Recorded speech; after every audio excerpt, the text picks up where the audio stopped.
What's up, everybody? Thanks for watching today. Baby, ooh, baby. All right, guys. Looks like there's already a few of you in the chat. So as you stop in here, please hit that like button as soon as possible and drop some comments or questions if you guys have any, all right? Today we are going to be having Miss Kimmy on to share her story and also what it's like for her to be off of Suboxone. So I know you guys enjoy having people on here and sharing all their stories. Forgive me, guys, it's pretty damn hot in this room right now. And I have my vent closed for my AC. All right, looks like we've got, let's see. Wow, Jen V first up in here today. Good to see you, Jen.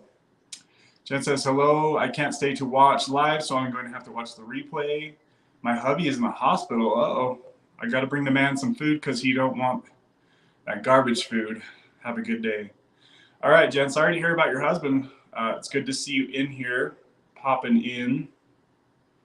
Any update, Jen, if you see this on the replay, on Rockin' Roberta's cat? I'm still very curious about that. If anybody has any information on Rockin' Roberta's cat, Milo, please let me know.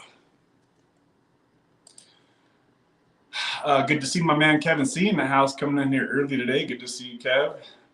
My man Kevin's over on Reddit pumping out a lot of information about Sublocade. So shout out to Kevin. Good to see you on here, my friend. Let's see, I put the link for Kimmy. So we'll just kind of hang out and chat for maybe 5-10 minutes or so. Then we'll have Kimmy on, guys, just like we did last week with Mama Deb. Good to see you, Deb. Let's see here. It's snowing all day. What? You still got snow up there, Deb? That's crazy. Izzy, she still got snow up there. I thought we had it bad.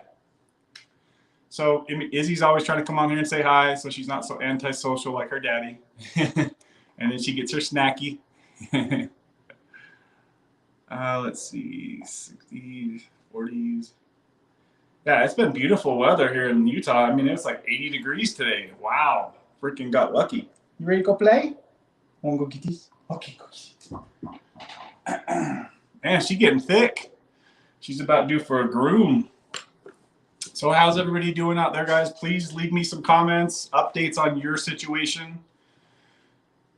You guys know we have like a select few, not really select, but there's a group of you who will come on here each Wednesday live stream and let us know what, you know, an update on your situation. I really look forward to you guys doing that. So if you haven't yet done that, please give us an update on your situation, how your recovery is going, if you're tapering Suboxone, what dose you're on, if you switch to Sublocade, if you have any questions about Sublocade. You've got myself and Kevin C. It sounds like he'll be in here so he can answer. He's actually quite a bit more advanced with Sublocade than even I am, guys. So if you guys have any questions on Sublocade, Kevin C. is in the house today, and he'll be happy to, hopefully he can hang out for a while in the chat and answer any questions you guys have about Sublocade, okay?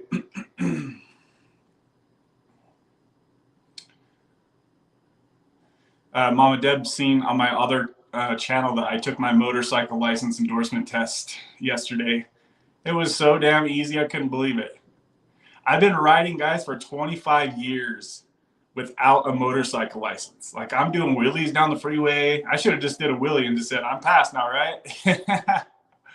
It was the easiest test, and I put it off for so long because I thought it was going to be so hard, because everybody's always like, it's so hard to do it on a 1,000cc bike, so I never did it. I was worried I couldn't do it. Literally took me 5 minutes. Freaking silly stuff. Mama Deb says she's doing good. So is sleep getting any better, Deb? I know that it kind of seemed like sleep was your main issue at this point. Sorry about the jets over here, guys. I'm assuming that the lawn crew is going to come through here in the next little bit too. So sorry about those noises. Make sure that my AC vent's not all the way closed. Does the sound okay? Is the lighting okay? Do I need to change anything, guys?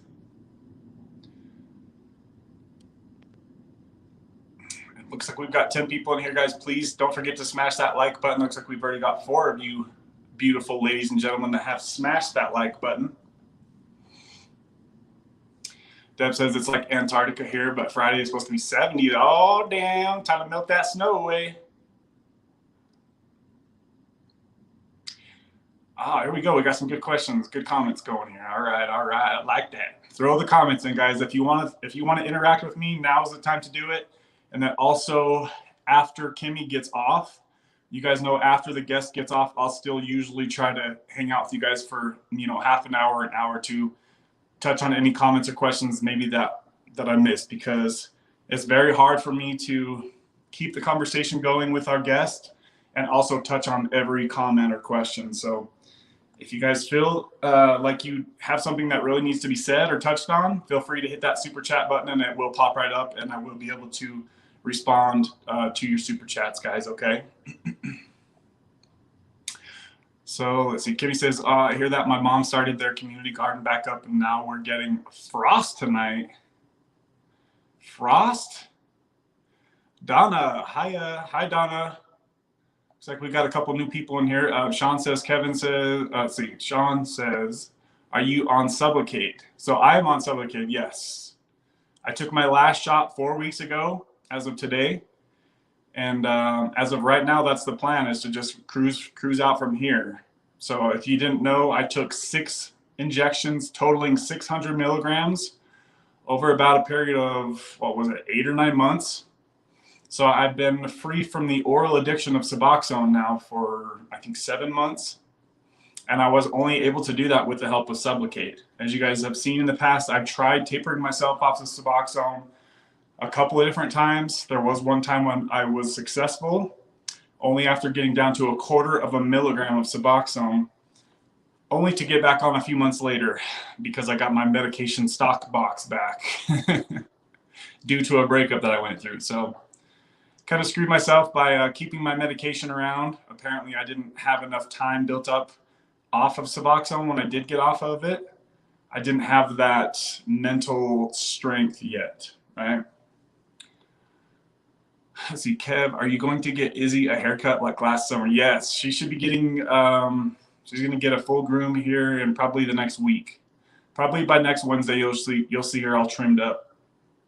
And she also needs to have that her professional teeth cleaning done soon. So that's probably going to happen in the next few weeks, I'm thinking. Yeah, she's freaking wild for those snacks. Like, she'll bite my hand off going for those things. I feel like I'm always have cat hair stuck all over my hands and face. Yeah, she's definitely got a lot of hair like all over my carpets. I have to vacuum all the time. Sean says currently tapering off of oxys. I appreciate you sharing that, Sean. How long have you been on oxys? And are you taking oxys from the doctor, or are you getting the fake ones off the street? And how many milligrams are you taking a day, Sean? Thanks for sharing that, buddy. I know that Eric recently, and there's Eric right there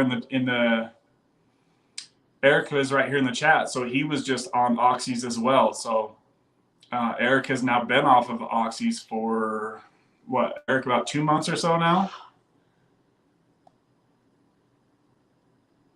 So maybe Eric and Sean can kind of chat in the comment section and give each other some info. Michael says, hey, how are you, Kev? Hey, does anybody have experience with Zubsolv? So isn't Zubsolv basically just like Subutex, right, guys? Isn't it just buprenorphine without the naloxone in it? I'm pretty sure it's the same. I'm pretty sure they're all the same thing, right, guys? The main ingredient is buprenorphine. I'm trying to see Michael's picture on there. It looks like a bathing suit. That's tough, Sean. Best of luck to you.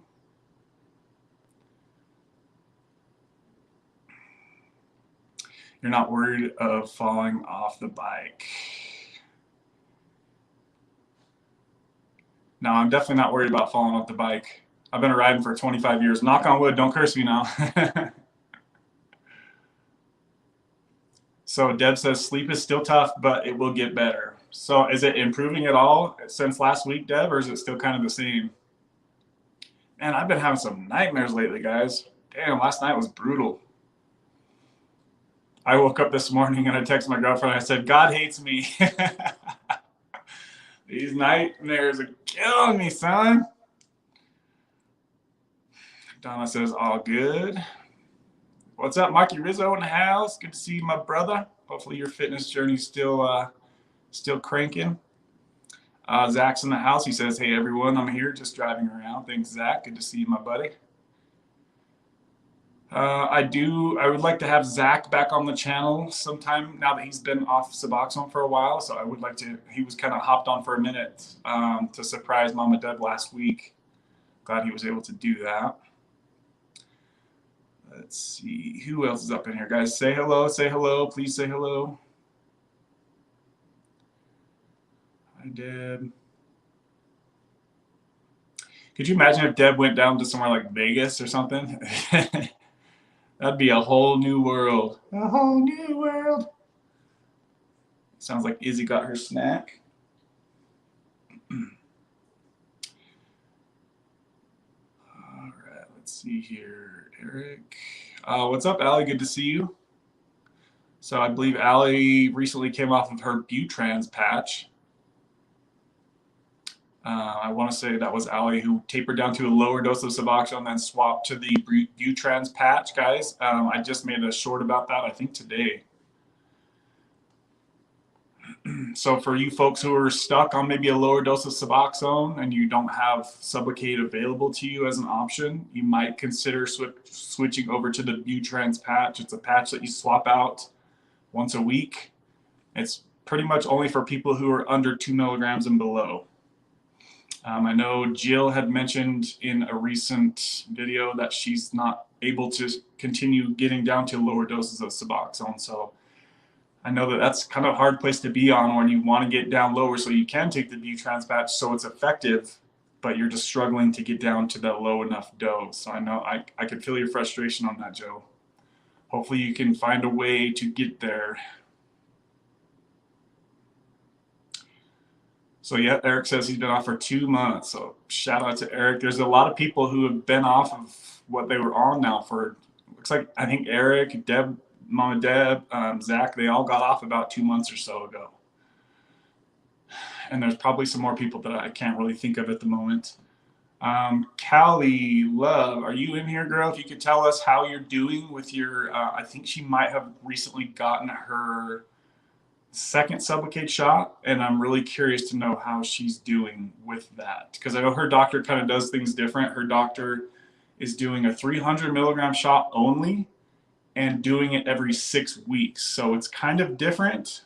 I kind of like it in a way, because I don't think that it's really necessary to go get a Sublocade shot every 30 days. Maybe for your first month or two, maybe, but if you're going to stay on it for a while, 6 weeks should be pretty doable for sure for most any of you guys. You know, you guys see me push it out to 8-9 weeks between shots, and that was on lower doses of 75 milligrams, right? So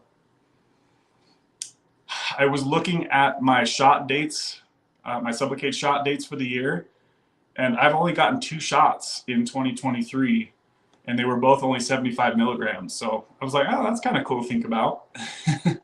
I only had to go to the doctor for 5 minutes 2 times this entire year.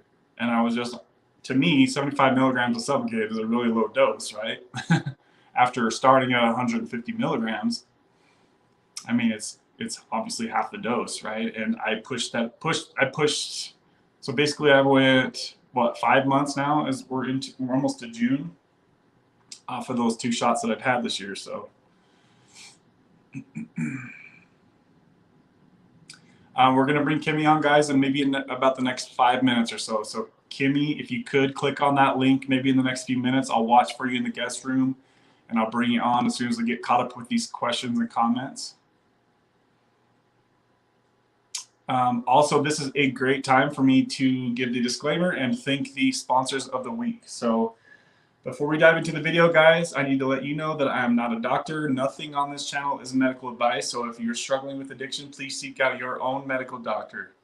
Everything on this channel is for entertainment purposes only, and for me to share my experience with you, and for you to share your experience with others. Baby.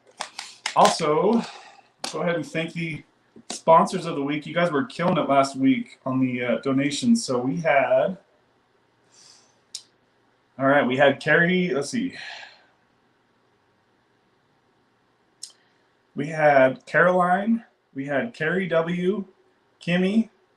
Kimmy actually hooked it up with 2 super chats last week, and it looks like she also just did another super chat right now. She said, better get this in now, laugh out loud.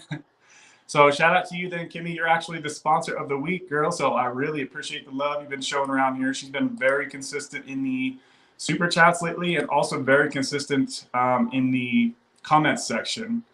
And I thought, Kimmy, if you're going to be around the channel for a while, which it seems like you are, I'm pretty, if you want to, I can make you a, what's it called? Give you a blue wrench moderator. If you would be interested in that, let me know, and I'll be happy to do that for you. Thank you. We also had Anastasia, Sunny S coming through, Marky Rizzo, Germ 1979, Mama Deb, and Danielle. All you guys came through last week on the Wednesday live stream, and I appreciate each and every one of you babies. Also, shout out to the 2 or 3 people I spoke to this week on the clarity.fm link that I have in the description box of all my videos. If you guys need to speak to me about anything we talk about on this channel in a private setting, you can do so by checking out the description link. Look for the clarity.fm, and all you do is book a time slot that works for you. We can chat for as little or as long as you need to, guys. Again, it's in the description box of all of the videos. All right. Final comments here before we bring Mama Deb coming through with Cash App, baby, baby. She says, oh, that was last week. Let's see, where'd it go? Where'd you go? For some reason, it seems like it lags on the Cash App for just a moment here. Where'd it go? Or is my internet just slowing down again? I feel like my internet always slows down here, guys. Where in the heck did that go?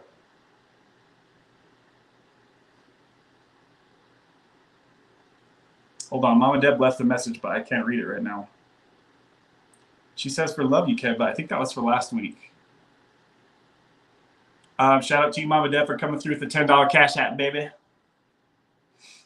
Oh, there it is. She says for love you all. So shout out to Mama Deb. Congratulations to her for getting off of Suboxone and staying off. And she's now been off for over 2 months, guys. So she says sleep is still improving, but I still get up 3 times a night. Damn, that's kind of rough, Deb. I know that I remember how that felt when that happened. So I was finally able to speak with Marky on the Clarity FM call, so that was awesome to actually kind of get to know a lot more about Mikey's scenario and kind of come up with a game plan for him. So shout out to Mikey. Also, I had a really cool conversation with somebody. Obviously, I'm not going to mention any names on this, but they were on a low dose of Suboxone, guys, and he had spoken to Dr. Ken Starr about this, and also myself, and also his doctor. So he wanted to kind of get an idea of what could work for him. He was really concerned about that over-medicated feeling of switching to his first Sublocade shot. So he wanted to kind of underdo it if he could, rather than risking feeling over-medicated, right? Because sometimes that happens with people's first Sublocade shot. If they don't get the dosing right, it seems like it's just kind of hit and miss if that happens or not. But he got 25 milligrams on the first day, and then he went back 2 days later for another 25 milligram shot. So just little baby shots, right? So I'll have more updates from him about how that worked out. When I spoke to him, it was like day 5. And he just, the only thing really the issue is that he's just kind of missing his daily Suboxone dose. He'd mentioned it was something like, his Suboxone was like his daily ice cream, right? Like it's, you get that feeling that you get from taking your Suboxone, right? So he kind of missed that feeling, wasn't really sure like what to do with his day, because his day it's kind of off track feeling once you have that. I call it the Sublocade void, right? You're just supposed to feel normal on Sublocade. You're not going to feel the highs and lows. Okay, so I'll get an update on his situation probably in the next month or two, and I'll let you guys know how that worked for him doing the really low dose transition to Sublocade.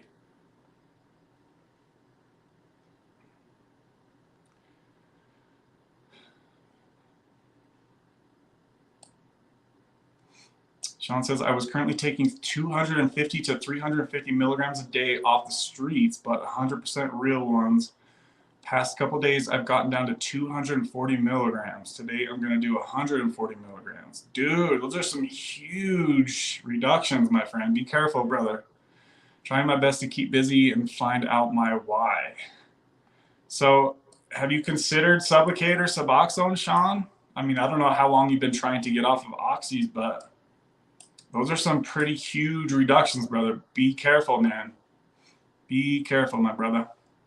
But shout out to you for trying. And I mean, at my worst, I was up to about 150 milligrams a day. So I wasn't too far off from where you're at. So I'm glad that you're getting, if you know that they're 100% real, they're not. It's pretty clear to see the pressed 30s, the fake oxys. I could spot it pretty easily. But some people might not be able to notice the difference, right, guys? So there are a record amount of these fentanyl fake oxy 30s going around. So please be careful if you guys are taking anything like that. Megan says, hey, Kevin, let's go, Kimmy. Good to see you, Megan. Okay, let's see. Caffeine. So Allie's been off of B-Trans Pass for 5 weeks. Congratulations, Allie. That's badass. Hopefully you're doing okay. Ooh, that's my homie, Megan says. Okay, just skimming through the last of these comments, guys. We're going to bring Kimmy on just a moment. I can see her in the guest room.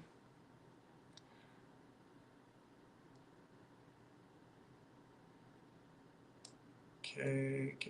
Let's see. Sherry, good to see you, Sherry. Hope everyone's having a great day. Happy to be a part of this group. Thank you, Sherry. Good to see your comments lately on the channel. Let's see, Jillian in here. Jillian Johnson says, hi, y'all. Hi, Jillian. How are you? Good. Thanks for being here, everybody. Looks like I'm seeing some new faces in here today, guys. That's always happy. Always happy to see some new folks around here. Okay. Man, you guys are going off in the comments. I appreciate that, guys. Okay, I'm going to go ahead and get set up here so we can... Oh, there's Callie right there. Callie, if you can give us a quick update on your Sublocade. Did you end up getting your second shot yet? I know you were kind of getting close to that last time we spoke. Let's see. I have to work tonight, but I'll check out Kimmy's talk tomorrow. I'm glad to get on here for a minute. See you next week. All right, Allie, thank you. Kev was just asking about you. Okay, so I'll watch for, let's see. Okay, so Callie says, I got my second shot and haven't taken any oral subs. Yes, there you go, Callie. I knew you could do it, girl. I knew you could do it. How long ago was it that you got that second shot, Callie? See, a lot of you guys can go off of like how it was for me. Like you guys seen that I had my oral Suboxone stash around for the first month of my Sublocade treatment. And it's only a matter of time before that little devil chirps in your ear and tells you to reach into that box, right? If it's available to you guys, more than likely you'll probably supplement like I did, like Callie did. So yeah, just something to be mindful of, guys. I've been on Suboxone before for 2 years and I absolutely hated it. I never thought about starting Sublocade. I'd rather just be off of everything, to be honest. Yeah, I don't blame you, Sean. If you could bypass going on Sublocade and Suboxone, obviously that's the fastest route, right, to sobriety. But for me, it came down to like I had to be real with myself. After trying to cold turkey myself off of oxys for so many years and that never happening, I finally decided, like, dude, this ain't working, right? So I don't know how many times you tried getting off of oxys, but it's obviously possible. We just seen Eric do a cold turkey, so maybe I'm just a little baby with this stuff. That's probably quite possibly true, but just be careful, my friend. I don't know. I don't want to say too much about this because we could dive into that conversation for a while, but hopefully that works out for you, Sean. If you can, please give us an update. You know, check in on us on the Wednesday live streams, and if you want us to, we can kind of help, you know, keep you on track and root you on as you go, buddy. So I'm glad to see that you're trying to push yourself towards a better way, though. All right, let's go ahead and get her up on here.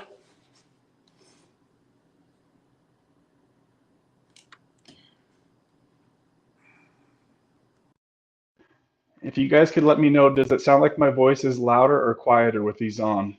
Please let me know in the comment section. Also, it looks like we've got 7 likes on this video, guys. Please smash that like button if you like us having guests on the channel as often as we do. I see her chilling in the chat right now, showing this back room. Let's see, stream. Kimmy, hello. You're just a teeny bit quieter with the headphones on. Okay. Just the smallest amount, yeah. Okay, thank you for letting me know. I was like, I don't know if it's louder or quieter. Sometimes I get kind of thrown off. Right. So if it ever gets to where it sounds like I'm mumbling or not talking loud enough, please let me know. Okay. So how are you doing, girl? I'm doing pretty good. How are you? I'm great. I'm really happy to see that you've been so consistent around here on the channel lately. You're making like a pretty big footprint here on the channel, so I appreciate you being here. Yeah, I mean, I wish I had known about these communities while I was on Suboxone and when I was getting off of them, because Nicole's really the only one that I knew about, you know?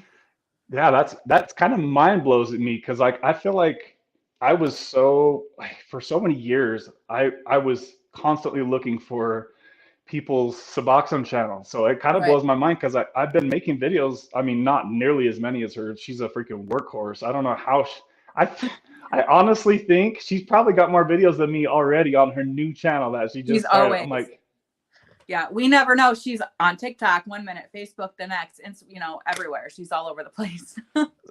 I'm so jealous of her work ethic, because that's I don't know how she does so much, especially, and I'm just talking about YouTube. I've never even seen her on any other platforms, but it sounds like she's doing the same thing on those platforms as well. Yeah. So I know that you kind of did a video on Nicole's channel not too long ago. I don't know, is that video still up, or was she able to reload that, or no? It's back up. Yep. It's on her new channel. Okay. So there might be a decent amount of people that haven't seen that video still. You know, sometimes there's like a different group of people that watch my videos, and sometimes people watch her videos, like different groups, as you can probably tell in the chat.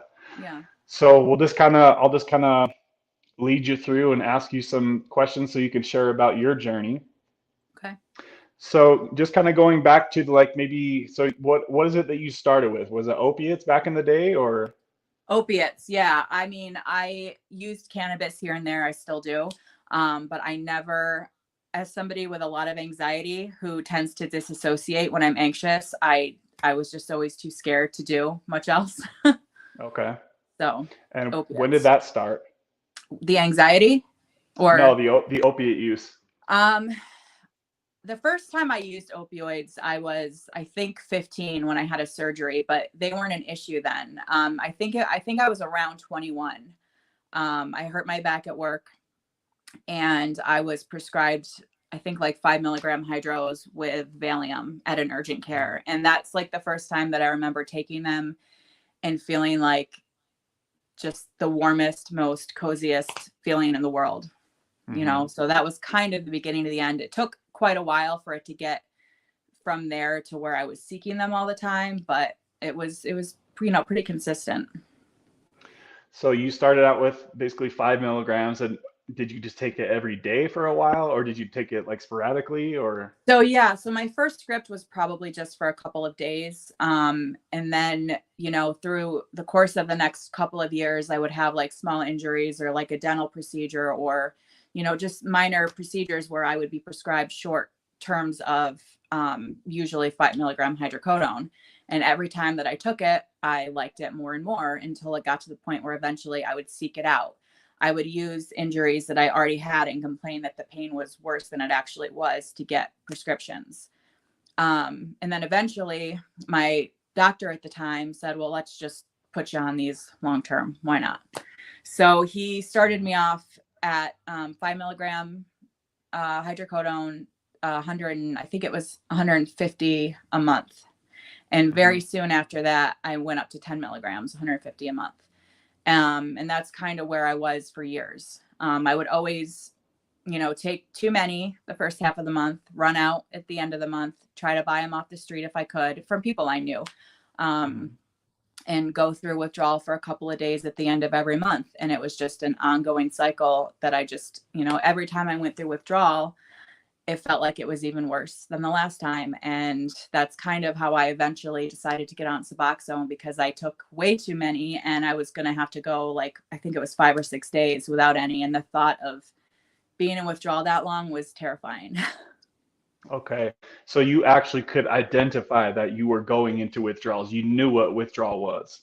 Eventually, when I first started even taking them regularly, I don't think I necessarily had physical withdrawal. I craved them, of course, but I don't know how long I was taking them regularly before I started to go through physical withdrawal, but it was definitely at least the last 5 years that it would be bad. I mean, not bad, not throwing up over the toilet bad, but definitely horrible. Okay. That's interesting, because I have heard many people talking about the throwing up from being in withdrawal. I never had that. I've never even didn't have that either? What? I mean, I had horrible body aches and chills and sneezing and hot, cold, and in the bathroom every 5 minutes, but I never had stomach pain or nausea or anything like that. Okay. Yeah, it's very interesting how different everybody's withdrawals can be. It's there's a few things that everybody kind of has the same, but then there's a different realm of things that some people get. Yeah, so I also had gastric bypass surgery in 2016, and I do think that somewhat altered my ability to throw up or to even feel nauseous. So that might have something to do with it. Okay, so to go back over the doses that you were discussing a little bit ago. So you said that you were taking the lower tab, you got up to the lower tab 10s, 150 of them per month? Yeah, so I eventually got knocked down to 120 because I can't remember what year it was, but New York State reclassified Norco from a Schedule 3 to a Schedule 2. And so primary care providers really started to get scrutinized, and I got knocked down to 120 every month. But I was also, getting them off the street when I could. So I wasn't taking insanely ridiculous overdose amounts, but still plenty. So how would you take them during the day? Would you space them out or take them all at once, or how did that go? Yeah, so I spaced them out. I tried to do, so if I was doing, I would usually do 1.5 in the morning, so 15 milligrams in the morning, and then 20 or 30 in the afternoon, and then 20 or 30 in the evening. And then sometimes I take another dose later at night. Okay, so maybe 3, 4, or 5 times a day on average? Yeah, so I was taking anywhere from 50 to 80 milligrams a day, probably. Okay. Is that about the highest you got with your addiction to those? Yeah, I mean, when I couldn't get Norco, whether off the street or whatever, I did, I did Oxy. I can't remember if they were Oxy 80s or 16 Oxycontin. Immediate release Oxy, I think the highest I ever did was I think 10 milligrams, but I've done Dilaudid, morphine, whatever I could get. But Norco was my drug of choice. Okay. Did you ever have, with all the years, how many years was it total that you used the Norco? I would say about 13. Okay. Did you ever, with that amount of time, did you ever have issues with your liver being messed up or anything like that? No. So I used to have a lot of health anxiety. So I would go and have my liver function tested once or twice a year. And luckily for me, I also, though, at the beginning of my addiction was severely overweight. So I did have a little bit of a fatty liver. So I don't really know how much of that was from my weight and how much was from the Norco, because when I did lose weight, my liver normalized. So. Wow. Okay. So I know that that was always a great fear of mine when I was taking higher doses of the Norco or lower tab and whatnot. was I was always worried about like The all Tylenol. what is Yeah. it? The Tylenol, ibuprofen, Acetaminophen. whatever the heck is in. Yeah. Yeah. So it I got to was the always point worried where, about that. yeah, I mean, I was researching the crap out of cold water extractions, and I really wanted to do it, but I was so paranoid that I would either lose some of the opioid or just completely screw it up and lose all of it that I never ended up doing it. So. Okay. Yeah, that's good to hear. A girlfriend that I was dating, her sister was dabbling into Lortabs, and she landed in the ER with a bunch of like, they were like, your liver's shutting down. And so I think me seeing her go through that, it always made me paranoid Yeah. about, because I was taking higher doses, and I got up to the, 150 milligram range of the blues, the Oxy 30s every day. So And they were what? How much did they have Tylenol? How much Tylenol was in one of those? no, No that Tylenol. doesn't have any, Those they don't didn't have have any any, Tylenol. Right. no, Right. they're Yeah. just, they're just straight up. Yeah. And I was kind of different. Like I would take mine first thing in the morning on an empty stomach. Like I would take 150 milligrams just right off the bat, just so I could get as much of an effect as I could. I didn't want to Yeah. have any drinks or food in me before I took that, because I knew, I want to get every bit out of this that I can.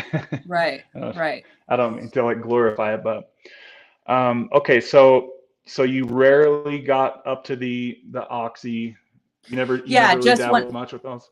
Just when that's all I could get. I mean, my doctor at one point even suggested going to Oxy HCl so I wouldn't be taking that much Tylenol every day, but my body didn't like Oxy. I would get rebound headaches. I just didn't feel as good for whatever reason, whether it's my metabolism or what. I didn't like Oxy as much. So, I took it when that's all I could get. Okay. Just a quick break here real quick. Looks like we've got 22 people up in here, guys. Please smash that like button.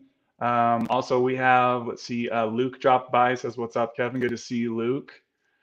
Let's see. Callie says, I love all the females that are showing out lately and speaking up. I love that too. Yeah, there was a long time that it seemed like there was only the fellas that were coming up on here. So it seems like lately we've been having a lot of the ladies coming out here and sharing. So I really do appreciate you ladies that are daring to hop on here and share your story, because I know that it can be uncomfortable to air your dirty laundry out for the World Wide Web to see. Yeah. But yeah, shout out to the ladies that are coming out here lately.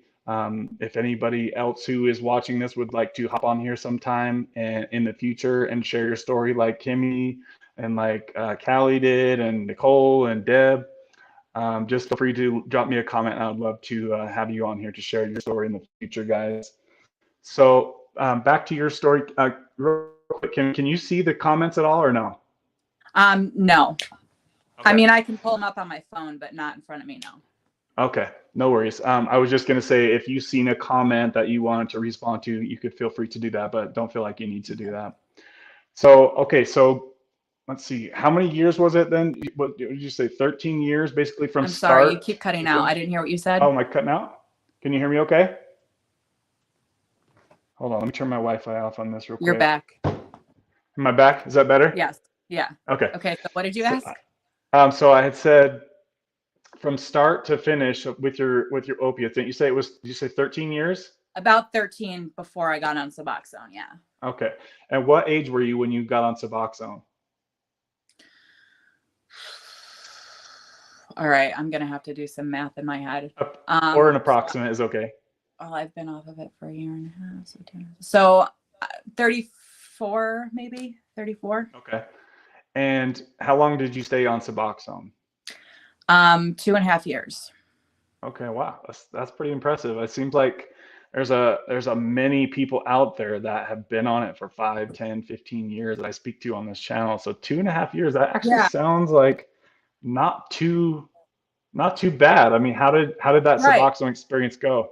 And I feel like that's a lot of the reason why maybe it wasn't as hard for me as it is for some other people. And, the thing is, like, I knew I had done a lot of research on Suboxone before I got on it. And I knew that it was a huge decision to make because Suboxone is way stronger than Norco. So and I'm like, do I trade one for the other? And I hate to kind of use that verbiage, but I knew for me, if I had a lot of work to do on myself and I wasn't going to be able to do that work if I was in withdrawal and I was having overwhelming cravings. So I made the choice to get on it. I had to go to an emergency room to get my first dose because it was kind of a nightmare around here to get into a Suboxone program. So the provider prescribed me, I think, 8 milligrams to start with. I did not take 8 milligrams. I took 2 was my first dose, and I was high as a kite. Oh, wow. Just the first time. Okay. I had a really hard time adjusting to Suboxone. I was not in precipitated withdrawal, but it was almost like it was, I don't know if my receptors were just too full. It was just too much. I felt car sick constantly. But eventually I was having way too strong cravings on 2 milligrams, and I did stabilize on 8 milligrams, 4 milligrams in the morning and 4 in the evening. And I kind of gave myself a hard and fast date when I got on Suboxone. I said, I'm going to get off of this within a year. Well, a year came and went, and I wasn't ready. I knew, you know, if I got off then that I wouldn't be successful. I still had work to do. So, about 2 years into my program, and now we're in like the thick of COVID. So all of my services I was getting, through telehealth, and the program that I was in, which was the only one around here that I could get into, required me to do so many therapy sessions per week in order to continue getting my Suboxone. And I have private health insurance through my employer, and it was like costing me so much money. And then turns out they were out of network. So I was having to pay like thousands and thousands of dollars. Like I got a back bill for several thousands of dollars. So that did kind of like kickstart me a little bit into, you know, all right, it's time to hurry up and, you know, get off of this. But I felt like I was ready. I don't want to say it was all the finances. It wasn't. I felt like I was ready to get off. My Suboxone doctor agreed. She thought I was ready. And so really I started my taper. It was just about 2 years in that I started my taper. I had looked at some charts online, you know, as reference, but I really just followed my own body. So the first thing that I did was I stopped the twice daily dosing and went to once a day, because for me, dosing twice daily, I was always it was like I was waiting for that next fix. I don't want to say it like that because it's not like that, but I was watching the clock, like, when can I dose again, you know, and waiting for that feeling that never came because Suboxone just didn't give me that feeling, you know? So I went from 8 milligrams, 4 twice a day to 4 once a day. Okay. And I waited until I was no longer in withdrawal. And the withdrawal at that point was, I mean, maybe sneezing, nothing, you know, bad. I can't tell you how long I was on each dose because I don't know. Not long. I went from 8 to 4 to 2. And that's kind of when I slowed down, was when I got to 2 and below. So from 2, I went to 1.5. And that's really like when I first started to feel the withdrawal. But again, it wasn't bad. It was nothing I couldn't get through. Maybe my motivation wasn't quite as much, more sneezing, which I still do every day. Oh, damn. Yeah. Maybe it was allergies that I never knew I had before. I don't know. But so from 1.5 to 1 to 0.5 milligram. And then I picked my date and I got off.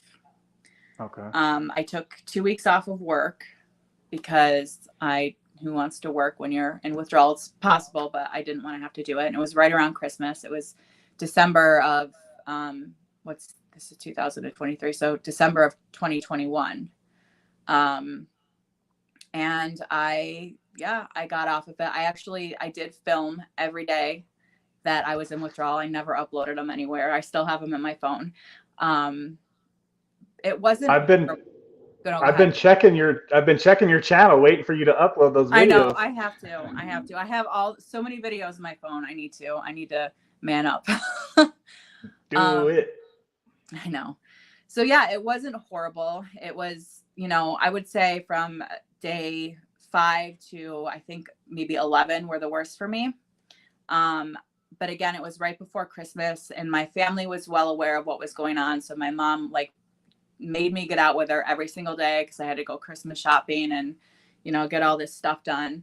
And I was really okay. It was the sleep that was the hardest for me. And I actually caved a couple of days in and called my primary. And I was like, can I get some Ativan or something, you know? And he was like, well, I don't think we should reach for that right away, you know, given your history. But he ended up prescribing me Lunesta. And I took that once every couple of nights just to help me get a good night's sleep. And it did help. I know a lot of people say those drugs don't help them at all when they're in withdrawal, but it did help for sure. Yeah, I mean, I went through the typical hot and cold flashes.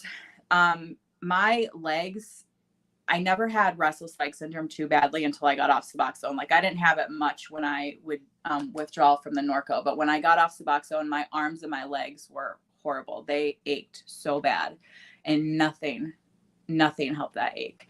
And I kept saying, oh, if I can just get rid of this ache, I can finally go to sleep. But like I said, about 11 days, and I started to feel much better physically. And then it was a couple of months after that where, you know, the lack of motivation started, and the depression and the increased anxiety and, you know, the post-acute withdrawal stuff that was definitely the hardest for me. Okay.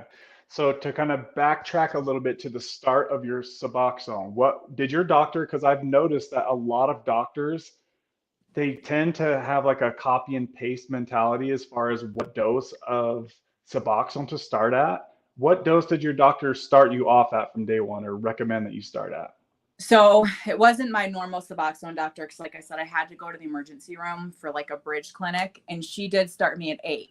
And I did express my concerns to her that, you know, look, I'm not a doctor, but I do know that Norco is, the Suboxone is a lot stronger than Norco. And I'm just a little bit worried that 8 milligrams might be a little bit too much for me. And she said, well, that's just the standard starting dose. So I just dosed myself what I, you know. Oh, so she didn't make you take the dose in front of her? No, because she was worried. So I'm always very good at hiding how I feel physically, how I feel mentally. And she's like, I don't know if you're, you know, cow score is high enough. I don't know if you're in enough withdrawal, and I don't want to put you in precipitated withdrawal. And I said, well, I am. I can tell you I am. And she said, well, I'm going to give it to you to go home, and I just want you to wait, you know, as long as you can. And I waited like another hour after I got home and took it. So. Okay, that's cool. Yeah, the doctor that I would always see, and that it's weird because there's been a lot of people that a lot of ladies specifically that I've talked to, who have been around similar doses of like Loratab or, you know, Norco or whatever, as to you. And it seems like I had one of my friends on with his wife, and she was like identical doses to you. You know, she would space them out. She didn't take it all at once. And the doctor said, you have to start at 16 milligrams. And I was like, don't let her take all of that, dude. I said, do whatever you got to do, but don't take all that at once, because she ended up taking 8 milligrams for her first time. And he said she was so out of it. Yeah. He was like, dude, it's not a good look. And I think I think that the transition doses, even when you're going from like Suboxone to Sublocade, or from opiates to Suboxone, the transition doses are so important to like start things off right. Because if you get, you know, if you're way over medicated and you're going in for help just because the doctor maybe didn't get the dose right, then that's going to cause a ripple effect, and you're going to tell people are going to see you like, you know, out of it because it's too strong for you. So I like that you knew that, you know, maybe start lower and then work your way up if you need to. I think that's and a I great think that's idea. important. Like, you can always increase if you have to, you know, there's no reason to overdo it to begin with. So, yeah.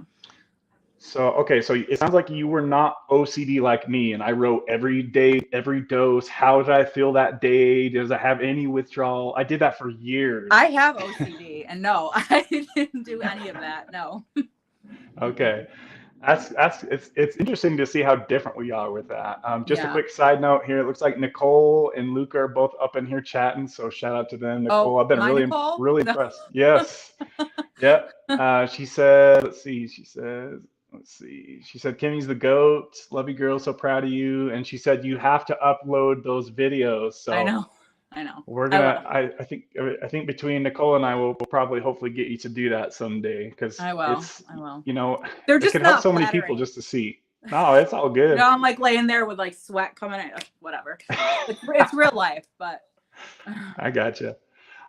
So you were on Suboxone 2.5 years total. What's your opinion? I was going to ask your opinion on what you think about people only using Suboxone for a very short amount of time. Like, what's your opinion on that? I think whatever works for you. You know, Okay. I've definitely heard of rehabs who, like, very short term, like within 7 days, start people on Suboxone and immediately start weaning them off. And I think if they're successful, that's great. I think everybody's different. You know, I don't personally have experience with that because I didn't do it, so I can't say. But I think if it works, absolutely. You know, Okay. but I think the thing is, like, people, I'm very supportive of Matt. I don't want to be on it the rest of my life, which is why I got off of it. But I think it's always an option, you know, to go back to as well. I would much rather, I don't ever want to get back on anything. But if it were the choice between me relapsing and taking a Suboxone, you know, Yeah. Simple math. yeah. Okay. It looks like we've got 28 people in here, guys. Please smash that like button if you haven't yet. We've got 16 likes on the video. Shout out to you guys all watching, and I know you guys appreciate Kimmy coming up on here and sharing her story. Okay, so let's continue here. So you jumped off basically at a 1/2 milligram, you said, right? Yeah, I really just couldn't be bothered to cut it any smaller. I mean, it was only a 2 milligram strip, so I was only cutting it in 4. But I can't. I don't have the patience. That's pretty incredible that you. I don't know, but I guess it depends on maybe. I don't know. Maybe some people are just luckier and their genetics are better. But I mean, I I was only tried. on it for sure. People are on it for a Yeah, long time, and yeah. I was ready. You know, I think that's important too. Like, if you're not ready, you know, who knows? Something I heard you say earlier, and I wanted to kind of give a quick mention of that. You mentioned that when you jumped off of the Norco in the past, you never had RLS, but when you jumped off Suboxone, you did. And it made me think back to when I jumped off of, and I had the same exact thing now that I Yep. think back on it, because there were many times I actually made it through a full-blown oxy withdrawal and I didn't even know what withdrawal was. I would Yeah. just, the main thing for me was my sheets would get soaked in Mm-hmm. sweat. And I was like, Yeah. gosh, I must have been hot last night. Yeah. And I look back after knowing that I was actually going through withdrawal all those different times. It's just crazy to think, how it changes and how I didn't have any RLS, but my sheets were like soaked. Yep. Yeah. Did, And did the you have RLS. that too? Well, the hot and cold, I'm not much of a sweater, so I don't know as my sheets were ever soaked, but it was definitely like 1 minute I've got the blankets all bundled around me, and the next minute, like, I've got my head out the window, like, you know, yeah, for sure. Okay. What was the hardest part about your Suboxone withdrawal for you, if you had to like pick one or two things out of it that? Well, the hardest part of getting off of it for me was pause. If you're talking physical withdrawal, I would say it would be a tie between the lack of sleep and the RLS, but really pause was the hardest for me. Okay. And if you could, for the people, could you describe what pause means to you? Yeah, so pause is post-acute withdrawal syndrome. And, you know, throughout the years of doing opioids, whether that's, you know, full agonist opioids or Suboxone or methadone, our brain stopped naturally creating enough dopamine. And that has to regenerate. And while that's happening, your neurotransmitters in your brain are going crazy and you're experiencing increased anxiety, depression, lack of motivation, anhedonia. You know, you don't find pleasure in things that you normally find pleasure in, things like that. Okay. So I know that some people say that they got pause and some people say that they didn't. So it's just interesting to see how different that varies.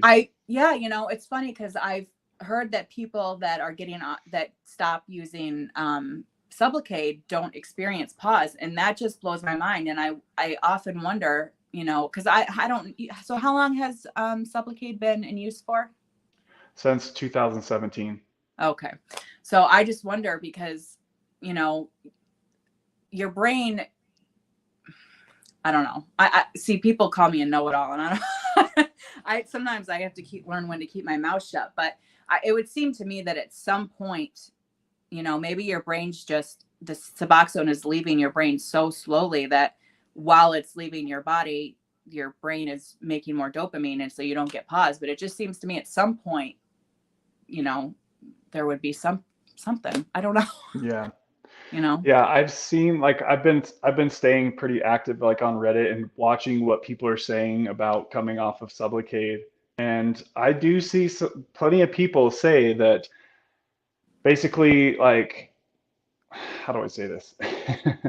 Basically, it's like I felt uncomfortable sometimes here and there, but it would Yeah. pass. It wasn't like, you know, because when you come off Suboxone, it's just like full game on and it's just you're in withdrawal and it's time to write it out. But some people that have come off Sublocade, they'll say that since it does leave your body so slowly that it's just like you'll have like a maybe a day of low energy or a day of depression, but then it's like good the next day. So it's kind of Yeah. trippy how to see how, you know, how different Yeah. everybody's experiences are. And it might also be like the mental health issues that you maybe were already suppressing with the opioids. Because for me, like I've always had anxiety, depression, and OCD. But when I was in my active addiction, I didn't exhibit those symptoms because I was getting dopamine from, you know, the pain pills. So maybe that's part of it. I don't know. But all I know is I would go to work and I would come home and all I would want to do is sleep. I would have to get people like friends and family to come over and help me clean my apartment because I just could not physically get off the couch and do it, you know? Yeah. Mm-hmm. But I got right around, no, sorry. No, go for it. Just right around the year mark, I would say maybe around 11 months is really when I started to finally feel better and take interest in things I used to take interest in and just, you know, be able to come home from a 10-hour shift at work and be like, yeah, I can clean my apartment now, you know? So. Yeah, I gotcha. So, and I've heard some people say similar timelines to that as well. So it just seems like it's. I noticed that Zach and Deb both. Let's see. Zach says that he hasn't gotten pause yet. I mean, it makes me kind of curious because Zach tapered down to like a speck of a speck of a speck before he got off. So it kind of makes you wonder if maybe he kind of did his pause through the low tiny taper. I wonder if. Could be, you know, and I don't think they do a lot of research on stuff like this. No, they don't. Unfortunately, they just want to collect all the cash and all the money, and let everybody figure this stuff out for themselves. Yep. So I was going to ask you something, and I think I've seen you. I think this was you that said this question last week. So I'm going to ask you since I have you here on the channel. I already know what you're going to say. Go ahead. Okay. All right. Good. So you know what's coming. I sure do. So was it you that said something about being clean and being on Suboxone? Yes, it was me. And I want to, oh my God. Okay. So I already talked to the girls in my support and Nicole's support chat about this because I didn't want anybody to feel I'm talking about me and my feelings. I don't judge anybody else's journey. I don't look at somebody who's on Suboxone, methadone, marijuana, caffeine, whatever they're on and say, oh, they're not clean. You know, that's not a distinction for me to make. I just personally didn't, for whatever reason, and maybe it's a flaw with me, but I did not feel myself that I was clean and sober on Suboxone. That's just how I felt. Okay. And I knew that's what you meant when you said that. And I'm not trying to like throw you under the bus, but I just wanted to ask you about it since I had you here. Did because I wanted to explain it. I just don't want anybody to feel like I'm I think, you know, Matt can absolutely save lives. It's just not everybody wants to be on it forever. Not everybody should be on it forever, you know? Okay. So here's the thing that I was thinking about last week as we were kind of talking about this, because I noticed that a lot of people were saying that they like to smoke the reefer, the 420, right? But whenever I smoke that, I'm like out of my mind, like paranoid and like way over medicated feeling. But like a lot of people that have gotten off Suboxone, I feel like they don't see it that way. So it's like when I hear people say that they do 420, I'm like, that stuff messes me up big time. But everyone else is saying that it's great for them. So let's talk about that for a minute. That's how my panic disorder started. I mean, I smoked a blunt when I was, oh my God, I wasn't driving yet because my friend and I had to take a bus home from our gym and we smoked a blunt and I was so high. I can't even talk about it without getting anxious, but we're driving past this park that I know like the back of my hand and it didn't look right for me. And all of a sudden, next thing I know, my friends saying I'm trying to jump out the window because I'm freaking out, ended up going to the hospital. I don't have a lot of memory of it, but I guess it was a panic attack.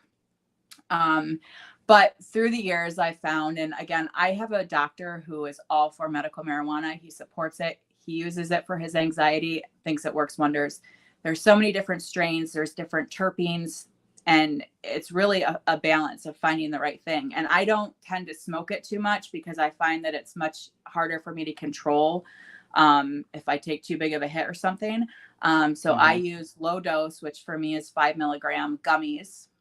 And I don't do it if I'm sitting at home by myself, because then I'm going to get nervous. And, you know, I think I said in your chat last week, last time I did that, I was watching a video and my cat like hit the mute button and I panicked because I thought I couldn't hear anymore. So I don't do it if I'm sitting at home by myself. If I'm going to my family's for game night or something, if I'm going to be somewhere laughing and have, you know, with people that I love and trust, then I'll have a gummy. Okay. And other than that, I'll use CBD or, you know, just like so, yeah. Okay. So as far as what you've experienced, you would say that you feel more, I guess, sober on 420 or gummies than you did on Suboxone? Yeah. Well, I don't, if I had to say how many times I used a gummy, it probably would be 3 to 4 times a month. Okay. But I don't know. I feel bad even saying this. For me, I felt like when I was on Suboxone, I still had to pay the piper. I hadn't, you know, I had done all this work on myself, but I still like, I hadn't really had to fight cravings because I was being kept from having cravings. You know, it's hard to explain. It's just how I felt. If somebody told me tomorrow, like, you can never use cannabis again, I'd be like, oh, that sucks, but whatever, you know, like, I don't care. So you're not like physically dependent upon that? Oh God, no. Okay, that's good. So at least there's that. Like, you don't have to like worry about paying the piper when you stop doing that. No, I don't use nearly enough for that to ever be a thing. I only do it on a day where I don't have to do anything because I can't, you know, I can't be functional. Even on such a small dose, I'll just sit on the couch and watch TV or do whatever. No, a couple times a month. Okay, cool. So I just wanted to kind of pick your brain on what, like, how you thought about that and what your experience was. Let me ask you this, because I know that I talk to a lot of people who come off of Suboxone, and then there's like a void in their life. So I see and I know that a lot of people will start to pick up something else, like maybe it is cannabis, or maybe it's, I feel like most people, it's either kratom or alcohol that most people go to. Did you experience anything like that? So, I still do have a drink here or there. I had a drink in October at my sister's wedding. Luckily for me, I hate being hungover and I don't like being drunk. So that was, you know, I think for me, food is always my fallback because food was my first addiction. And I, you know, as I've talked about in your chat before, since getting off of Suboxone, I've gained about 40 pounds, and I don't know if that's a combination of getting off the Suboxone. I was on Lexapro for anxiety. I got on that for when I jumped off Suboxone. So I don't know, I'm off of that now, but I don't know if that had to do with it. I'm very vigilant now in counting my calories and only eating whole, clean food. But other than food, I don't feel as though I've had a void. I mean, there's definitely times where I sit there and I just miss that feeling.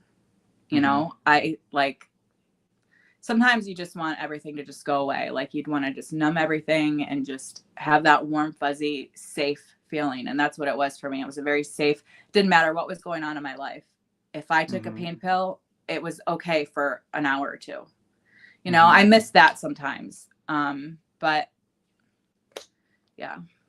Okay.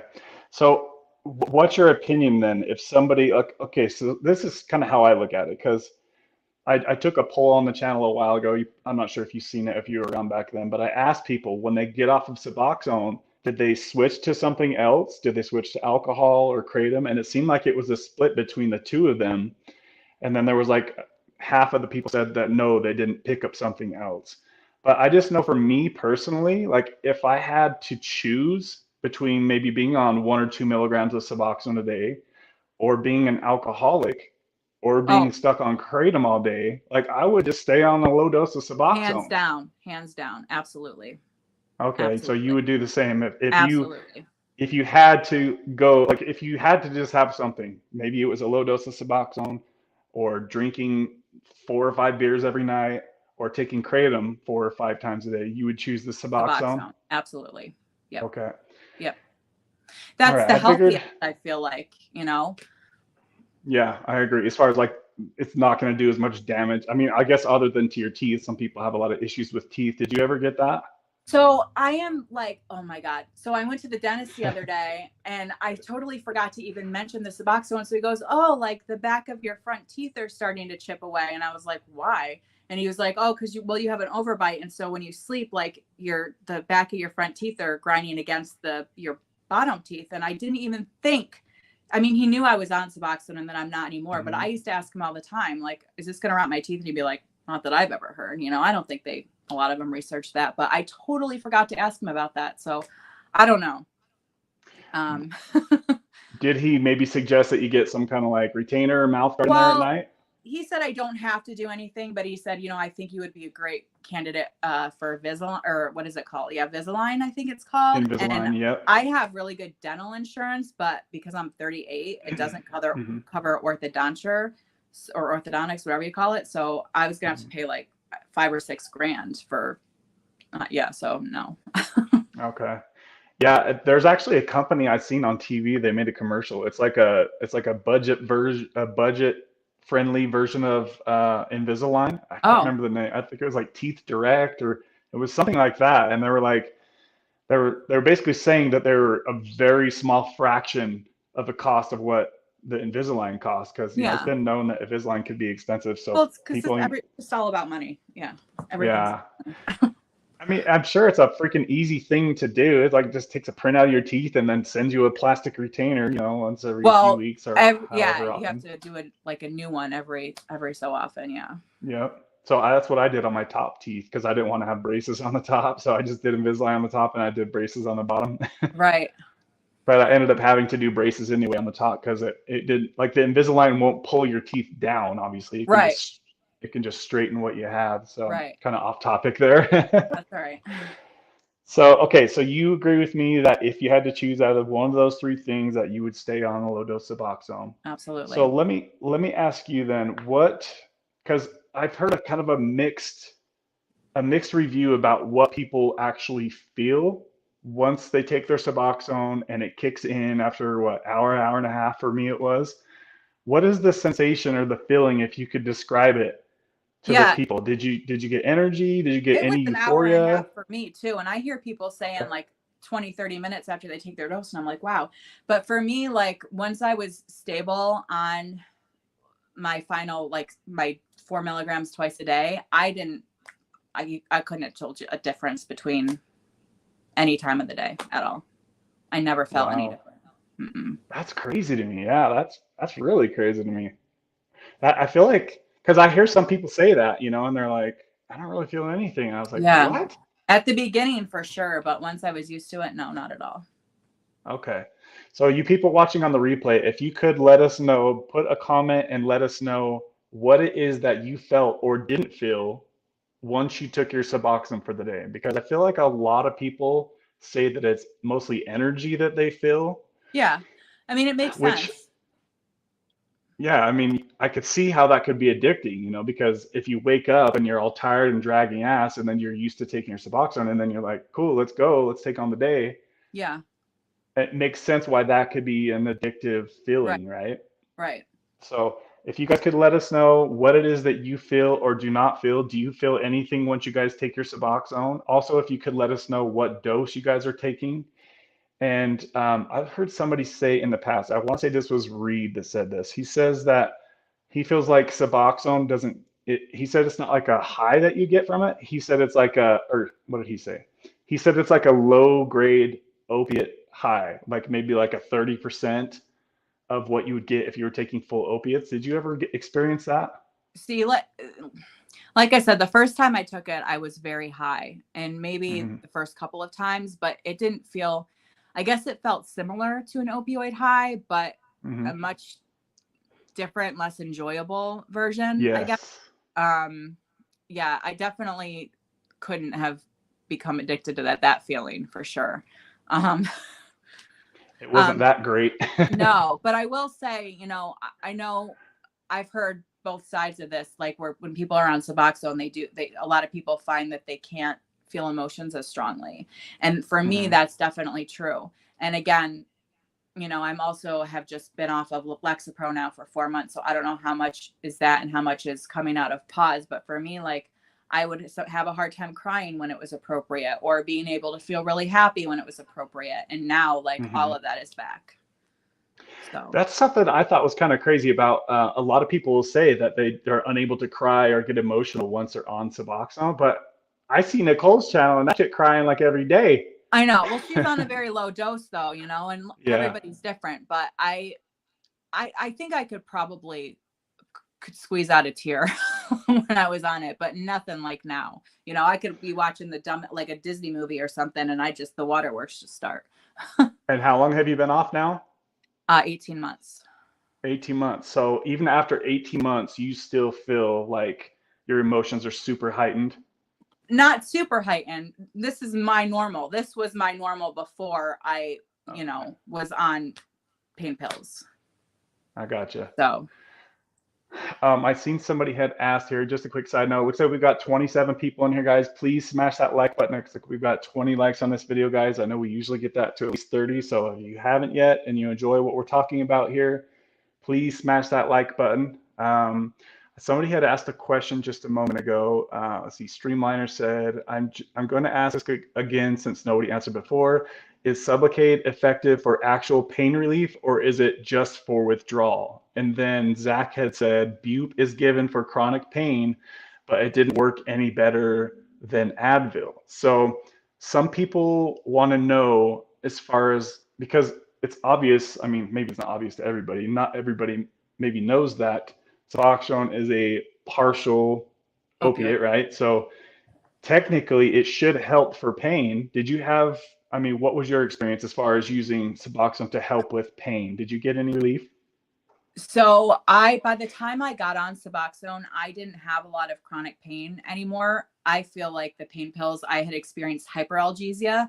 So my brain was being tricked into thinking that I was in more pain than I was. So I can't really speak to the pain level other than to say, I know, like, with, for example, what's the pain patch, the Suboxone pain patch? The Butrans patch. Yeah. Like, those are in micrograms. Yep. So it does. And I've read a couple research studies, and I know, again, everybody's different, but that does show that the lower doses somehow, for whatever reason, seem to be much more effective in pain relief. We know that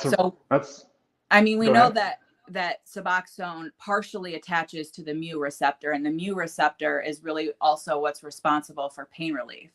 So in your experience, did you get pain relief from Suboxone? I didn't have pain really at that point. So I can't tell you if I did or didn't. Okay. Gotcha. Let's see here.